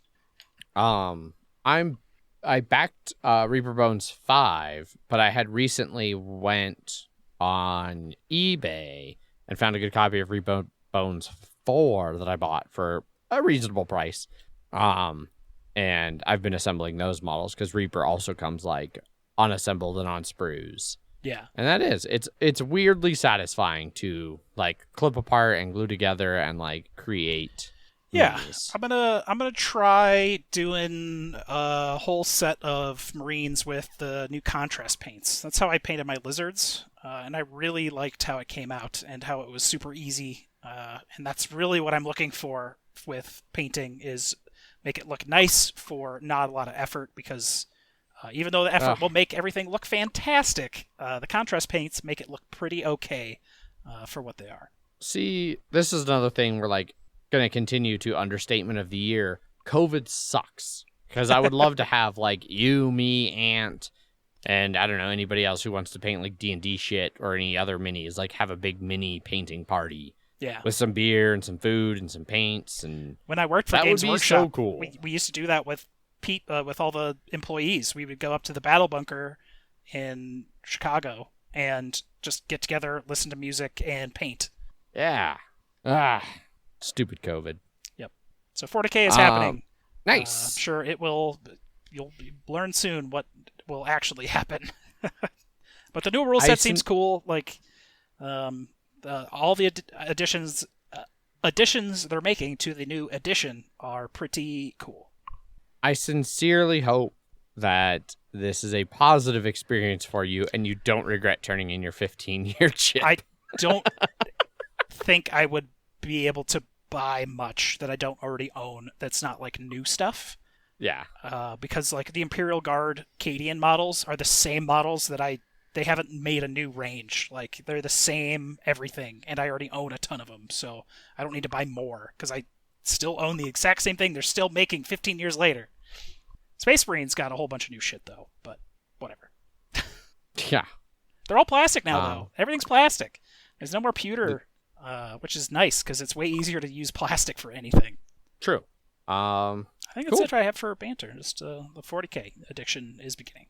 Well, there you go. That wraps up Banter then. So we can move on over into Jeff continues to talk forever about something that is a vaguely Warhammer setting. Literally, exactly. Based. Yes, I'm just going for 40K to Blood Bowl. So yes. So here's the Bloody Minute. I didn't actually play any Blood Bowl, but the new edition leaked. Like, a lot of it leaked. And there's some interesting changes that aren't... Such as? Aren't crazy, like, divisive that I thought they were going to be. Oh. What, Games Workshop did something that wasn't divisive? Yeah, like, I mean, there are people that are complaining, but I have cautious optimism for how it's going to change the game. It is just a bunch of screenshots of various pages of the rulebook that leaked in various languages. One of the first things that comes up is probably a new team in the starter set that is probably human nobles. There's Imperial Retainer Lineman, Imperial Thrower, Bodyguard. It comes with a human star player in the base set, which it might be like orcs on the other side because it's Griff Oberwald, who has like a legendary rivalry with an orc star player. So it might be orcs on human nobles. Not much there besides there was a noble team on like one of the weird mobile versions of Blood Bowl that this might be in. There are some stat changes. So there was movement, strength, agility, armor. Now it's movement, strength, agility, passing, armor plus. So they have taken passing and taken it out of the agility skill. So if you had agility 4, you would regularly be doing quick passes at 2+, short passes at 3+, etc. Now that they have taken passing out of that, a good example being Skaven. Skaven gutter runners had an edge of 4. That meant they were better at picking up the ball and passing the ball than their thrower was. Because the thrower had edge 3, he came with sure hands so he could pick up the ball on a 3+ reroll. But with edge 3, you're still throwing on a 3+, 4+, 5+, where Skaven gutter runners with edge 4 could actually pass better without the reroll. But a 2+ is generally better than a 3+ reroll, or worse. But now they can split that off. Throwers still have a 3+ agility, so they're still picking up the ball on a 3+, but now they have a 2+ pass. So they can do that quick pass on a 2+, a 3+ short pass, etc. So you can be seeing more passing in the game because it's you're not just going to see passing from elf teams. You're going to be seeing passing from every team that has a position like a thrower. Here comes the downside. That's okay. Like gutter runners now have a 4+ passing skill and a 2+ agility, so they're still good at picking up and catching the ball, but aren't good at throwing the ball, which makes sense. Yeah. But with a new passing skill, they haven't just turned passing into like everyone can pass, some better than others. Some positions can't pass. So like a zombie on an undead team has no passing stat. So that means if they try and pass, they automatically fumble and drop the ball. So you can't even do a miracle play picking up a zombie with a 4+ and then like maybe like a 6+ pass to get it to someone down the field and score. If your zombie's the only one that can pass, you just can't. So that denies some of those miracle plays that Blood Bowl is amazing for. So there is a little positive and negative to it. The armor change isn't really a change. So if you had armor 8 before, you needed a 9+ to break. Now they just put 9+ on the stat. So your armor is still sense. 8. It's just you need a 9+ to break.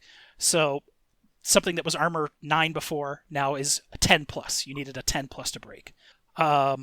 There is a bunch of price changes for a lot of things. There's a bunch of reroll price changes, which are much needed because the price changes were thematic before. The reroll prices were thematic, so like a well-organized human team gets a cheap reroll. An undead team gets an expensive reroll because they're undead and their training is worse or something. Like, yeah, it's the reasons for reroll prices were dumb. So that is changing.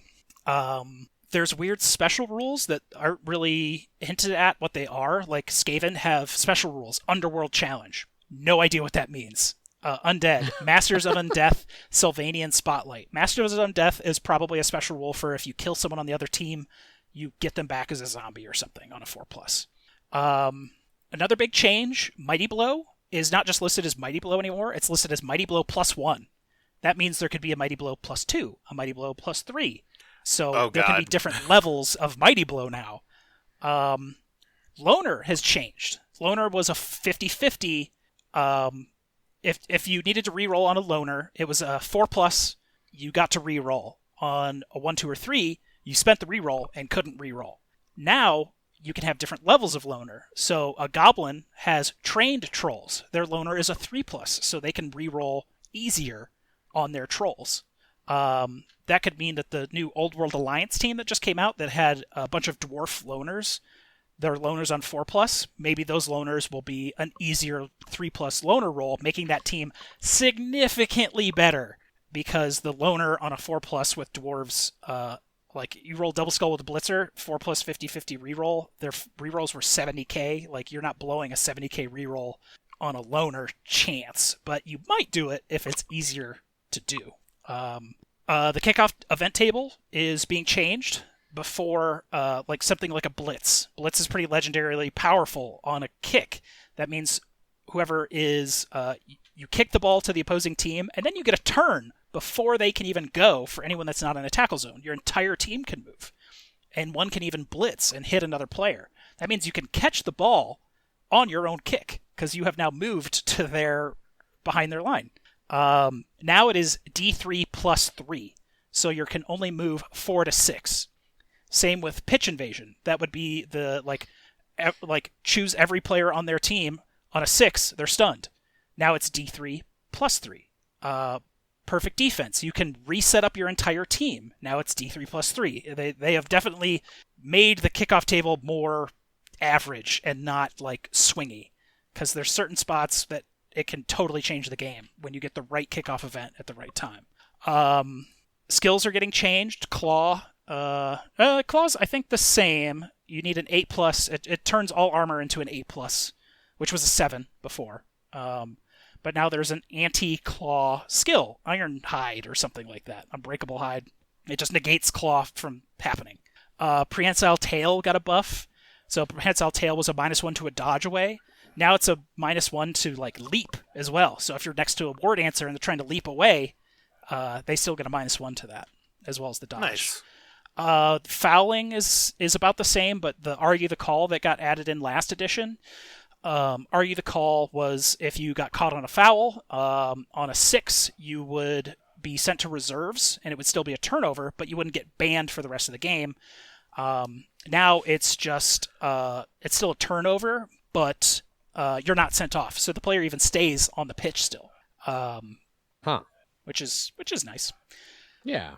Casualty rolls are different. So you still armor break. You still are stunned from a 2 to 7, KO 8-9. You still get casualtied on a 10+.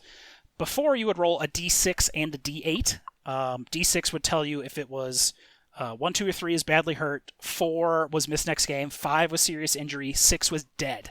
Now you're rolling a D16, which comes with the game because D16 is not common in any way, but it's a single die. It's actually going to be less common to only be badly hurt and just out for the rest of the game because that was a 50% on the old one. Now it's less. Now it's 1 to 6 badly hurt, 7, 8, 9 miss next game, 10, 11, 12 miss next game, and a niggling injury, which is a +1 to all future injury rolls. 13, 14 is minus stat. Is 15, 16 is dead. So it's slightly harder to die, but slightly more of a chance for something worse to happen, if that makes sense. I would assume that with the new there's no star player point like skill up thing in here that I can at least see in English, and I'd assume there's going to be because you could get plus move, plus armor, plus strength, plus agility. I assume there's going to be a plus pass skill up in there, maybe. That would make sense with a new stat. I guess passing used to be a stat back in like 2nd edition, like way back in the 80s, so it's sort of kind of making a comeback. The modifiers are still there for passing, so it's just sort of your base skill for passing, which I like. In like the Blitzball version, it was just like you passed for this much, and that's what you needed to roll.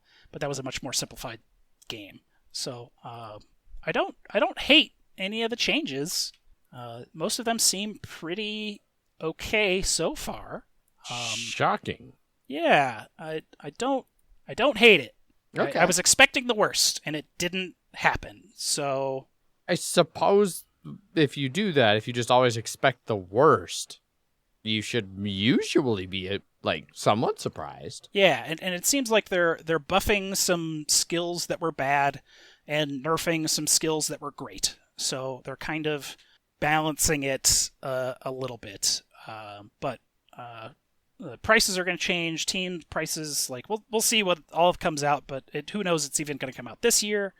Is the NAF going to adopt the new edition right away? I know they do like a big rules vote that comes into play after like each new like roster gets stuff added in.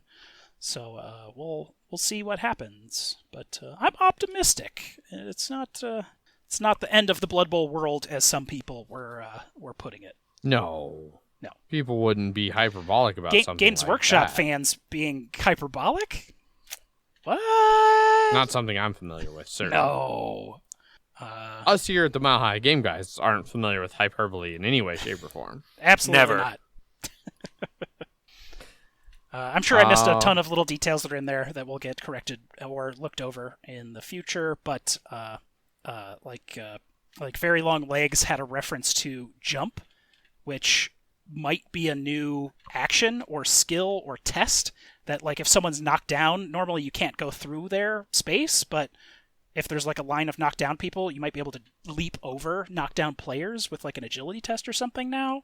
So it might free up some movement on the pitch, and try and correct some of those, I fucked up and pushed the guy into the wrong spot, now I'm trapped and can't get by with an edge test. Well, maybe I can jump over that guy, and maybe it's a little easier. So might be some new layers added to Blood Bowl, passing and such, getting a buff with the new stat. Nice. Yeah. Cautiously optimistic.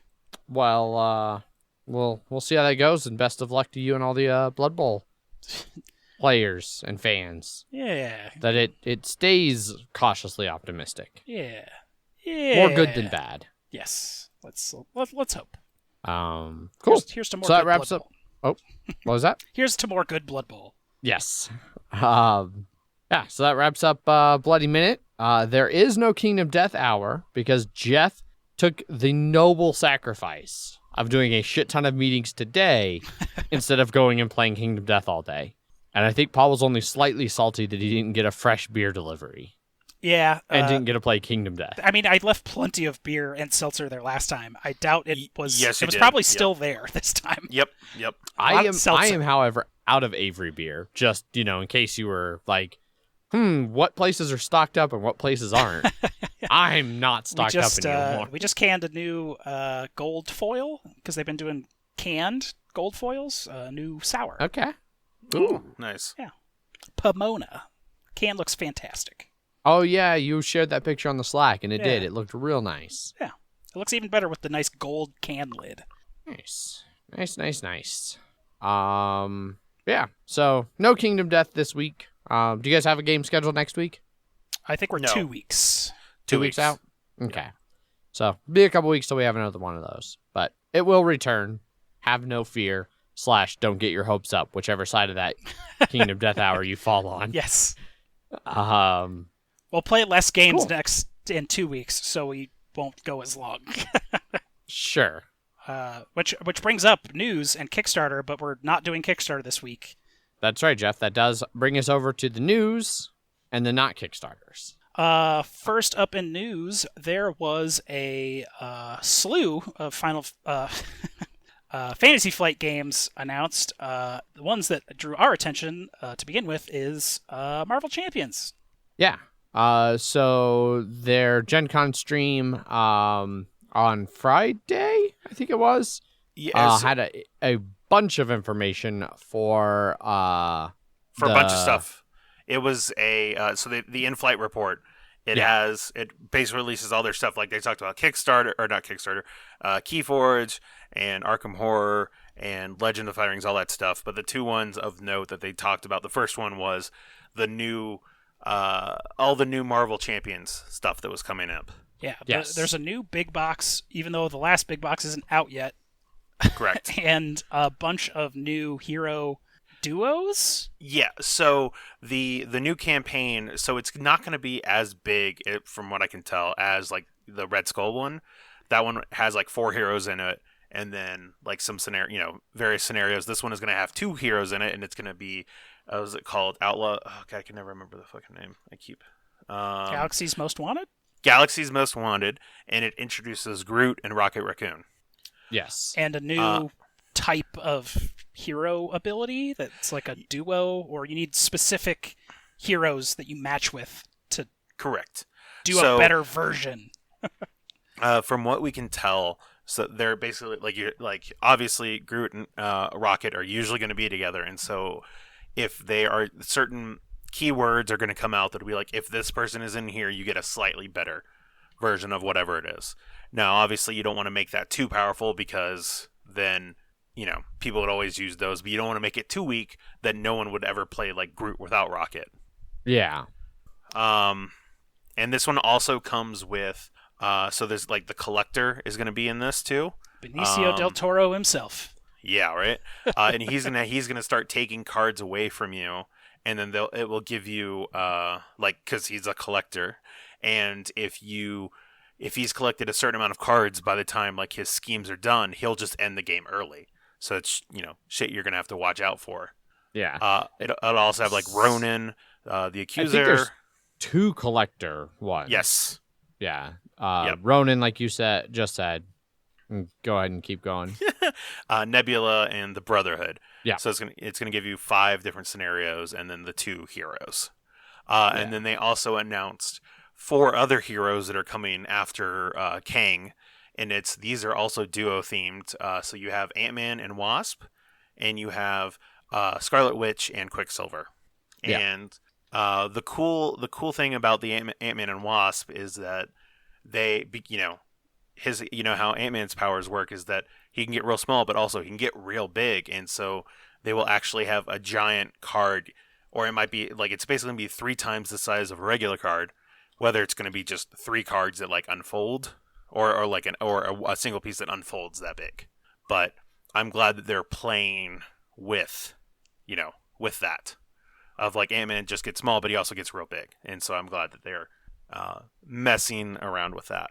Yeah. It sounds like it's 2 small sides. So like the front sides are both small of 2 different cards, but then when you flip them over together, they are the large, giant one. That's what somebody was saying in the comments here from the live stream, is that it appeared to be even in too... you can see where like the little cutout is in the middle. Oh, I see that now. Yes, you're right. Yeah, I can see that. Yeah, no, my bad. That is hard to tell, but yeah, no, okay, that makes sense. But after you change this form, deal damage to the enemy. Yeah, no, that is cool though. Yeah, no, it's a really interesting way to like play around with that. So, and for everyone confused, it's Nadia Van Dyne. That's literally the same person as Hope Van Dyne that was in the movies. Yes, which somebody mentioned that like this is clearly them playing a little bit like having the way they're combining Ant-Man and Wasp is playing to the MCU, but it makes for weird timeline things for people who know like some of the comic timelines. It's like, wait, this doesn't. It is the new Ant-Man and Wasp, much like the movies were new. Yeah. Robert Kirkman wrote the new Ant-Man that introduced Scott Lang, actually. Yeah, cool. Of Walking Dead writer fame. Yes. And a bunch of other stuff. And Robert a Kirkman's ton pretty of stuff, awesome. yes. Yeah. Yeah, so it's interesting you're seeing like the team up stuff. Yeah, I haven't played that much, so I don't really don't know like how much that actually really changes things to have the team ups. Like it seems kind of cool to have like your deck would have other like heroes in it, but that I don't know, I felt like that was already kind of in there with some of the like sidekicks. So, I don't know. It'll be actual hero team-ups, I guess, and we'll see how that new mechanic works. I don't know. Yeah. Did we even say Quicksilver and Scarlet Witch? Yes. Okay, good. Yeah. A little bit. First mutants. First mutants, yep. So they're not mutants, though. They are not mutant trait. They do not have the mutant trait in this game. So, like, that's, like, one of the traits that you can have, apparently. They don't have it. Civilian and then Avenger for, like, Quicksilver, so... We will see how that changes when X-Men actually comes out sooner or later. Yes. They said it's definitely coming. I do see an ally has X Factor as a thing. Okay. So yes, that will definitely be the when the X-Men do start a coming. Yeah, which will be at some point. It is definitely towards the end of this. They're definitely going to do X-Men. So it's going to be a while, is what they said. Yeah, when the time is right was their timing phrase for that. We are going to do X-Men when the time Marvel is Champions right. starts to take a little lull. Boom, X-Men. Somebody else pointed out that they had said earlier this year that they weren't working on any X-Men yet, and that it usually is 2 years of development that they spend on these things. Yeah, so we'll see some X-Men like 2022. Yep. Sounds about right. Yes. So, I mean, they did also announce an X-Men game like in this, or not in, but it was like its own thing that was sort of like a look similar to like Elder Sign or something like that. Yeah, but, it's not like a re-implementation, but maybe an Elder Sign 1.5 with the X-Men theme. Sure. So, yeah. A lot of people said it seemed pretty similar to Elder Sign, but with X-Men. Yeah. So. That was the stuff from Marvel LCG from the Fantasy Flight In-Flight report, which is obviously exciting to some of us on the show and some of the fans of the show. So yeah, we'll see more about that, like release dates and whatnot and all that kind of stuff coming in the future, I'm sure. Yes. But to move on to the next bit of news from Fantasy Flight. Twilight Imperium is getting its expansion. Finally, yes. Yeah, 4th edition, TI4. Yes, TI4 getting its first expansion. Prophecy of Kings, which is adding all the things that people missed from the previous edition, pretty much. And a bunch more stuff. And more. So not only is it adding some stuff from the previous one, but it's adding, like how TI4 streamlined a bunch of stuff from 3. This is streamlining a bunch of stuff that was in the TI3 expansions to make it a better game, hopefully. Right? Hopefully. So, and it's... I know a lot of people were excited for this because the TI4 had all of the races from TI3 and all of its expansions. So the fact that they announced like 7 new ones was like, oh shit, we're actually going to see new factions finally. Yeah. Yeah. So for the first time in a very long time, TI4 universe is getting new species. Like Zach said, there's 7 of them. Yes. They preview a couple of them here, like the Mahawked Gene Sorcerers, which is a who are great apparently, name. Which is a great great name. Yeah.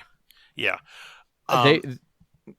They were apparently super bad guys that the Lazak drove out, and then the Lazak are, anybody who knows TI lore, were like the main empire that got kind of overthrown that led to where you are in Twilight Imperium, where everybody's vying for control now because the Lazak have fallen. Yeah.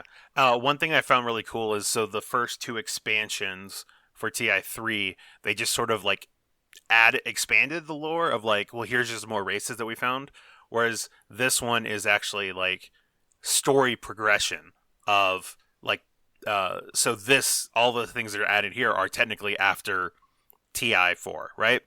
And so like actually finding, somebody went to go find a planet, the last planet of Ik, I think it was, or something like that. And that's where they get like the Mahawk gene sorcerers. And then that is how it gets, the other races get introduced into that. Oh. Okay. Yeah. 7 and 8 player expansion, as is tradition. Please never play this game at 7 and 8 players. I mean, your I've had own fun sanity. with 8. Yeah. You need to be able to dedicate an entire day to it More and than have a people day who are ready sometimes. to do that. Yeah. Yes. It's time clocks. Yep. Everybody gets those chess clocks, and then if you just don't take your time, then. Yep. Yeah. They're adding in mechs, which were a new ground unit in the old expansions, but this seems to be like a flagship version ish. So they're mechanized units in the previous one, but they, instead of rolling 1 die, they rolled 2 dice, and instead of hitting on an 8, they hit on a 6, and then they could be able to sustain damage. So they were like so much better than regular troops. These mechs now, though, like they only roll 1 die. So they've balanced it a bit, but they each have unique abilities, and it seems like you can get like a couple mechs out, but they like, so like the Ghosts of Creus, their mechs, you can destroy them to just create a ghost wormhole. Create or move, because like yeah, they had their like in 4, now they have like mobile wormholes. Yeah. So, and no, they have some pretty cool abilities. Leaders are back. But it seems like you have agent, commander, hero, and the hero's not you actually have to unlock your hero. Well, same with the commander. Yeah, so you start with the agenda or the agent, and that one is unlocked. It's just sort of a passive ability that you can use, but also you can give to somebody else to use. Like you can exhaust it to have them use it, so it helps for, alliances and stuff like that. And then if you have a faction specific goal for your commander, and once you unlock that, then you get some sort of like combat ability.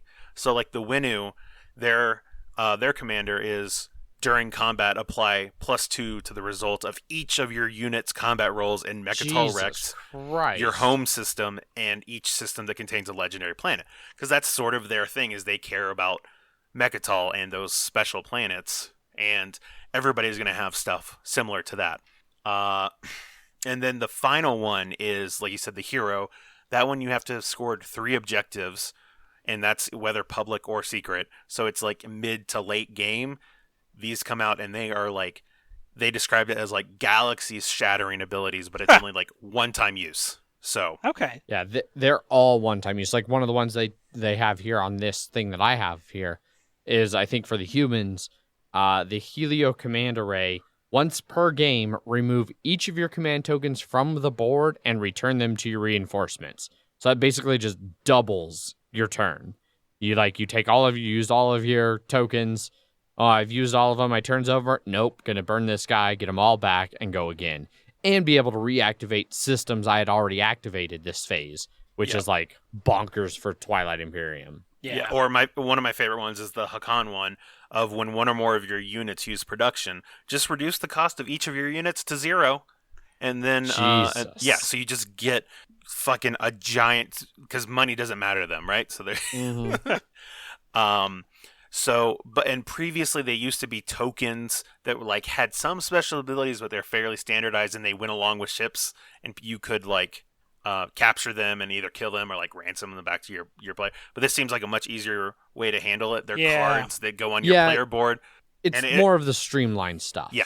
And yeah, exactly, because that one is like you had to remember, oh, what does this token mean? It's on this ship. Does that apply to everything? All that stuff. So that just makes it a lot easier. Mm-hmm. What was the Distant Suns? Distant Suns. Yeah, yes. Distant Suns is coming back in a totally new way. Mm-hmm. Yes. There is now going to be 4 different decks depending on where the type of planet. Yeah, where you're exploring. That will tell what happens. Because some of those Distant Suns were pretty bad. Like, wipe out your whole fleet. Wipe out your whole ground force that you just came onto this planet with. It sounds like, from when I was watching the live stream, that they're similar. So when we played with Distant Suns, we would take out like a couple of the real good ones, but then also the real bad ones to help just sort of standardize it a little bit more. Yeah. Even it out, yeah. And so it sounds like they did that a bit with this. And it's each time you go to a planet, you explore it once and then that's it. But there's actually a race that's built around exploring. So you can once you get like a certain ability, you can explore a planet each turn, like the same planet. You can, or you're drawing 2 cards and then getting the choosing one. So it's like if you get a good one and a bad one, you're like, oh, well, the bad one doesn't matter anymore. Yeah.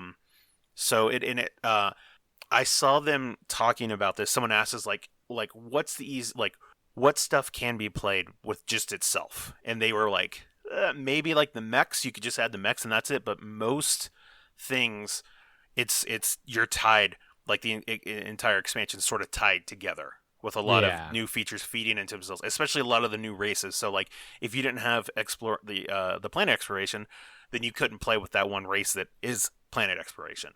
Yeah. Which, I mean, we'll see, like, when this all gets out, like, there's been other games where, like, if I don't want to play Spirit Island with the event deck, it's easy enough to go through and take out the couple of cards that reference event deck stuff. And so, like, this might be something where, like, oh, we don't want to play with, I don't know why you wouldn't want to play with any of this stuff. It seems pretty well, like, it seems interesting at least. But if you didn't want to play with the cards, you could take those out and like maybe that eliminates one of the factions. So then you're playing with 6 new factions instead of 7. You have 23 or whatever total. So it's not a huge deal. Yeah, one thing that they said that they chose. Oh wait, I forget what I was going to say. Never mind. Go on. Continue. Okay. Yeah. They're also adding a bunch of new tiles, Legendary including planets? some unique ones and things. Yes. Legendary planets are going to be like super special planets that come out that have abilities. So like one of the planets that you can find, or one of those legendary planets, is Mirage, which is a planet that can just appear in one of the empty spaces. And you get it from like doing frontier exploration, which is the planet exploration, but just in deep space. And like then there's like relics that you can get that can give you a super special like power. Yes, one of which is a Death Star. Just an FYI. All right, cool. Yeah, but those are also like tend to be end game stuff. So it seems like a lot of the stuff they're adding is like once you ramp up into like end game, it's like, all right, end game is fucking happening. The game is ending like just in 1 to 2 turns, and everything's getting destroyed. Yeah. Well, as long as you get to see some of the cool new end game stuff. Yes, definitely. That would be great. One of the things I really like that they're adding to is hyper lanes, which are going to help with 5 and 7 player games, because one of the hardest things is like you're playing 5 players is that with these hexes, one person or somebody is going to get sort of screwed if you're just playing with, a galaxy that has the 6 sides to it. But these hyper lanes basically close down certain lanes or certain sides. So it's like you have one tile and then you have like 3 hyperlanes and another tile, and then those 2 tiles are connected to each other. So you can make it to where it can actually balance a hexagonal map with like 5 players, which is cool. Yeah, because it sucks being like the person that's stuck between 2 other people and someone gets like the free and clear side. Exactly, yeah. Yeah. So yeah, that should be out later this year for a wonderful price of $100. Yep.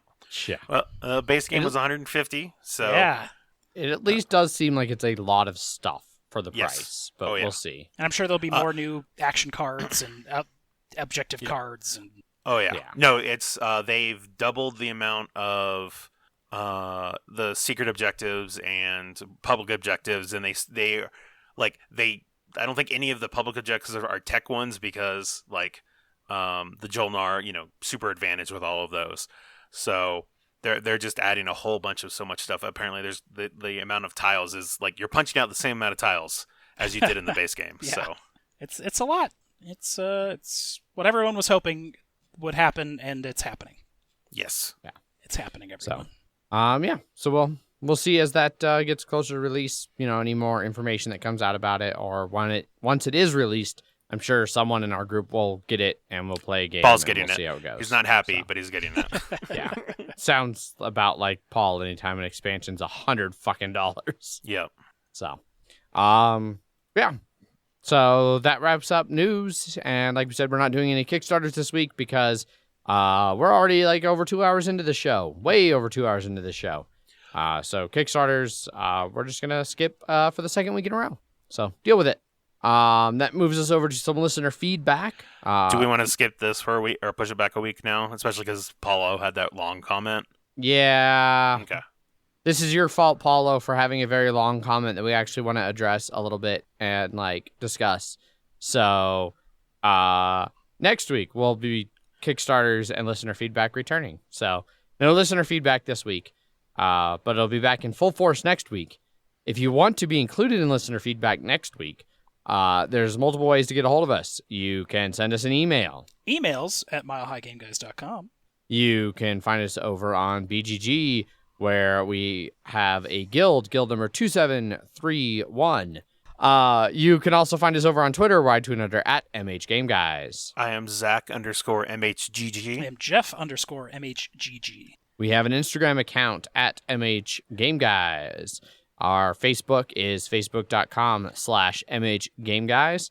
And we have our website, milehighgameguys.com, where you can find links to things like our Slack channel, that BGG guild I previously mentioned, and our Twitch channel, twitch.tv/MHGameGuys, which in the times of COVID is largely dead because our studio was built entirely around, and all of our streaming was built around us being in a small enclosed space playing board games, which does not really work in this current time frame. But you can still check out the Twitch, and every other week catch me and the crew of MHDD doing socially distanced digital D&D using Roll20 and Zoom. So still some streams to watch if you want to watch some streams. Yeah, that's all the different ways to get a hold of us. Thanks everybody for listening to this whole long episode. Hopefully all the Gencon content that Jeff worked so hard on was worth it for you. Hopefully you're excited about the little bit of news that we covered from the Fantasy Flight in-flight report. And as always, we would like to thank our sponsors for sponsoring this episode. Gray Fox Games, they have a new Kickstarter that will be launched by the time you are hearing this episode, and that is Arcana Rising. Their new, like, kind of deck buildery game where you're spellcasters assembling spells and artifacts, trying to prove your mastery over all things arcane. You'll be drafting from a common supply and combining spells and artifacts to make powerful effects, and trying to time all of that to like the different phases of the moon, stuff like that. Like I said, the Kickstarter will be live by the time this episode airs, so go check it out. You can find a link to that over on their website, grayfoxgames.com/Arcana Rising. Jeff, do you have a prepared statement for us?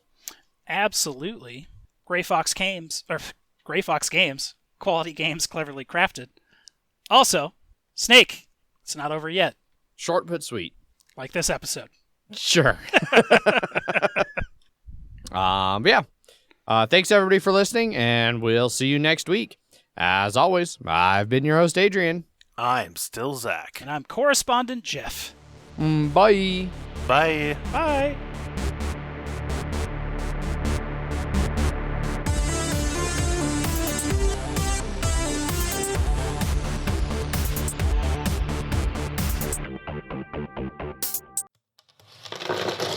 Punchboard Media, where we all bring something to the table. pull up a chair at punchboardmedia.com.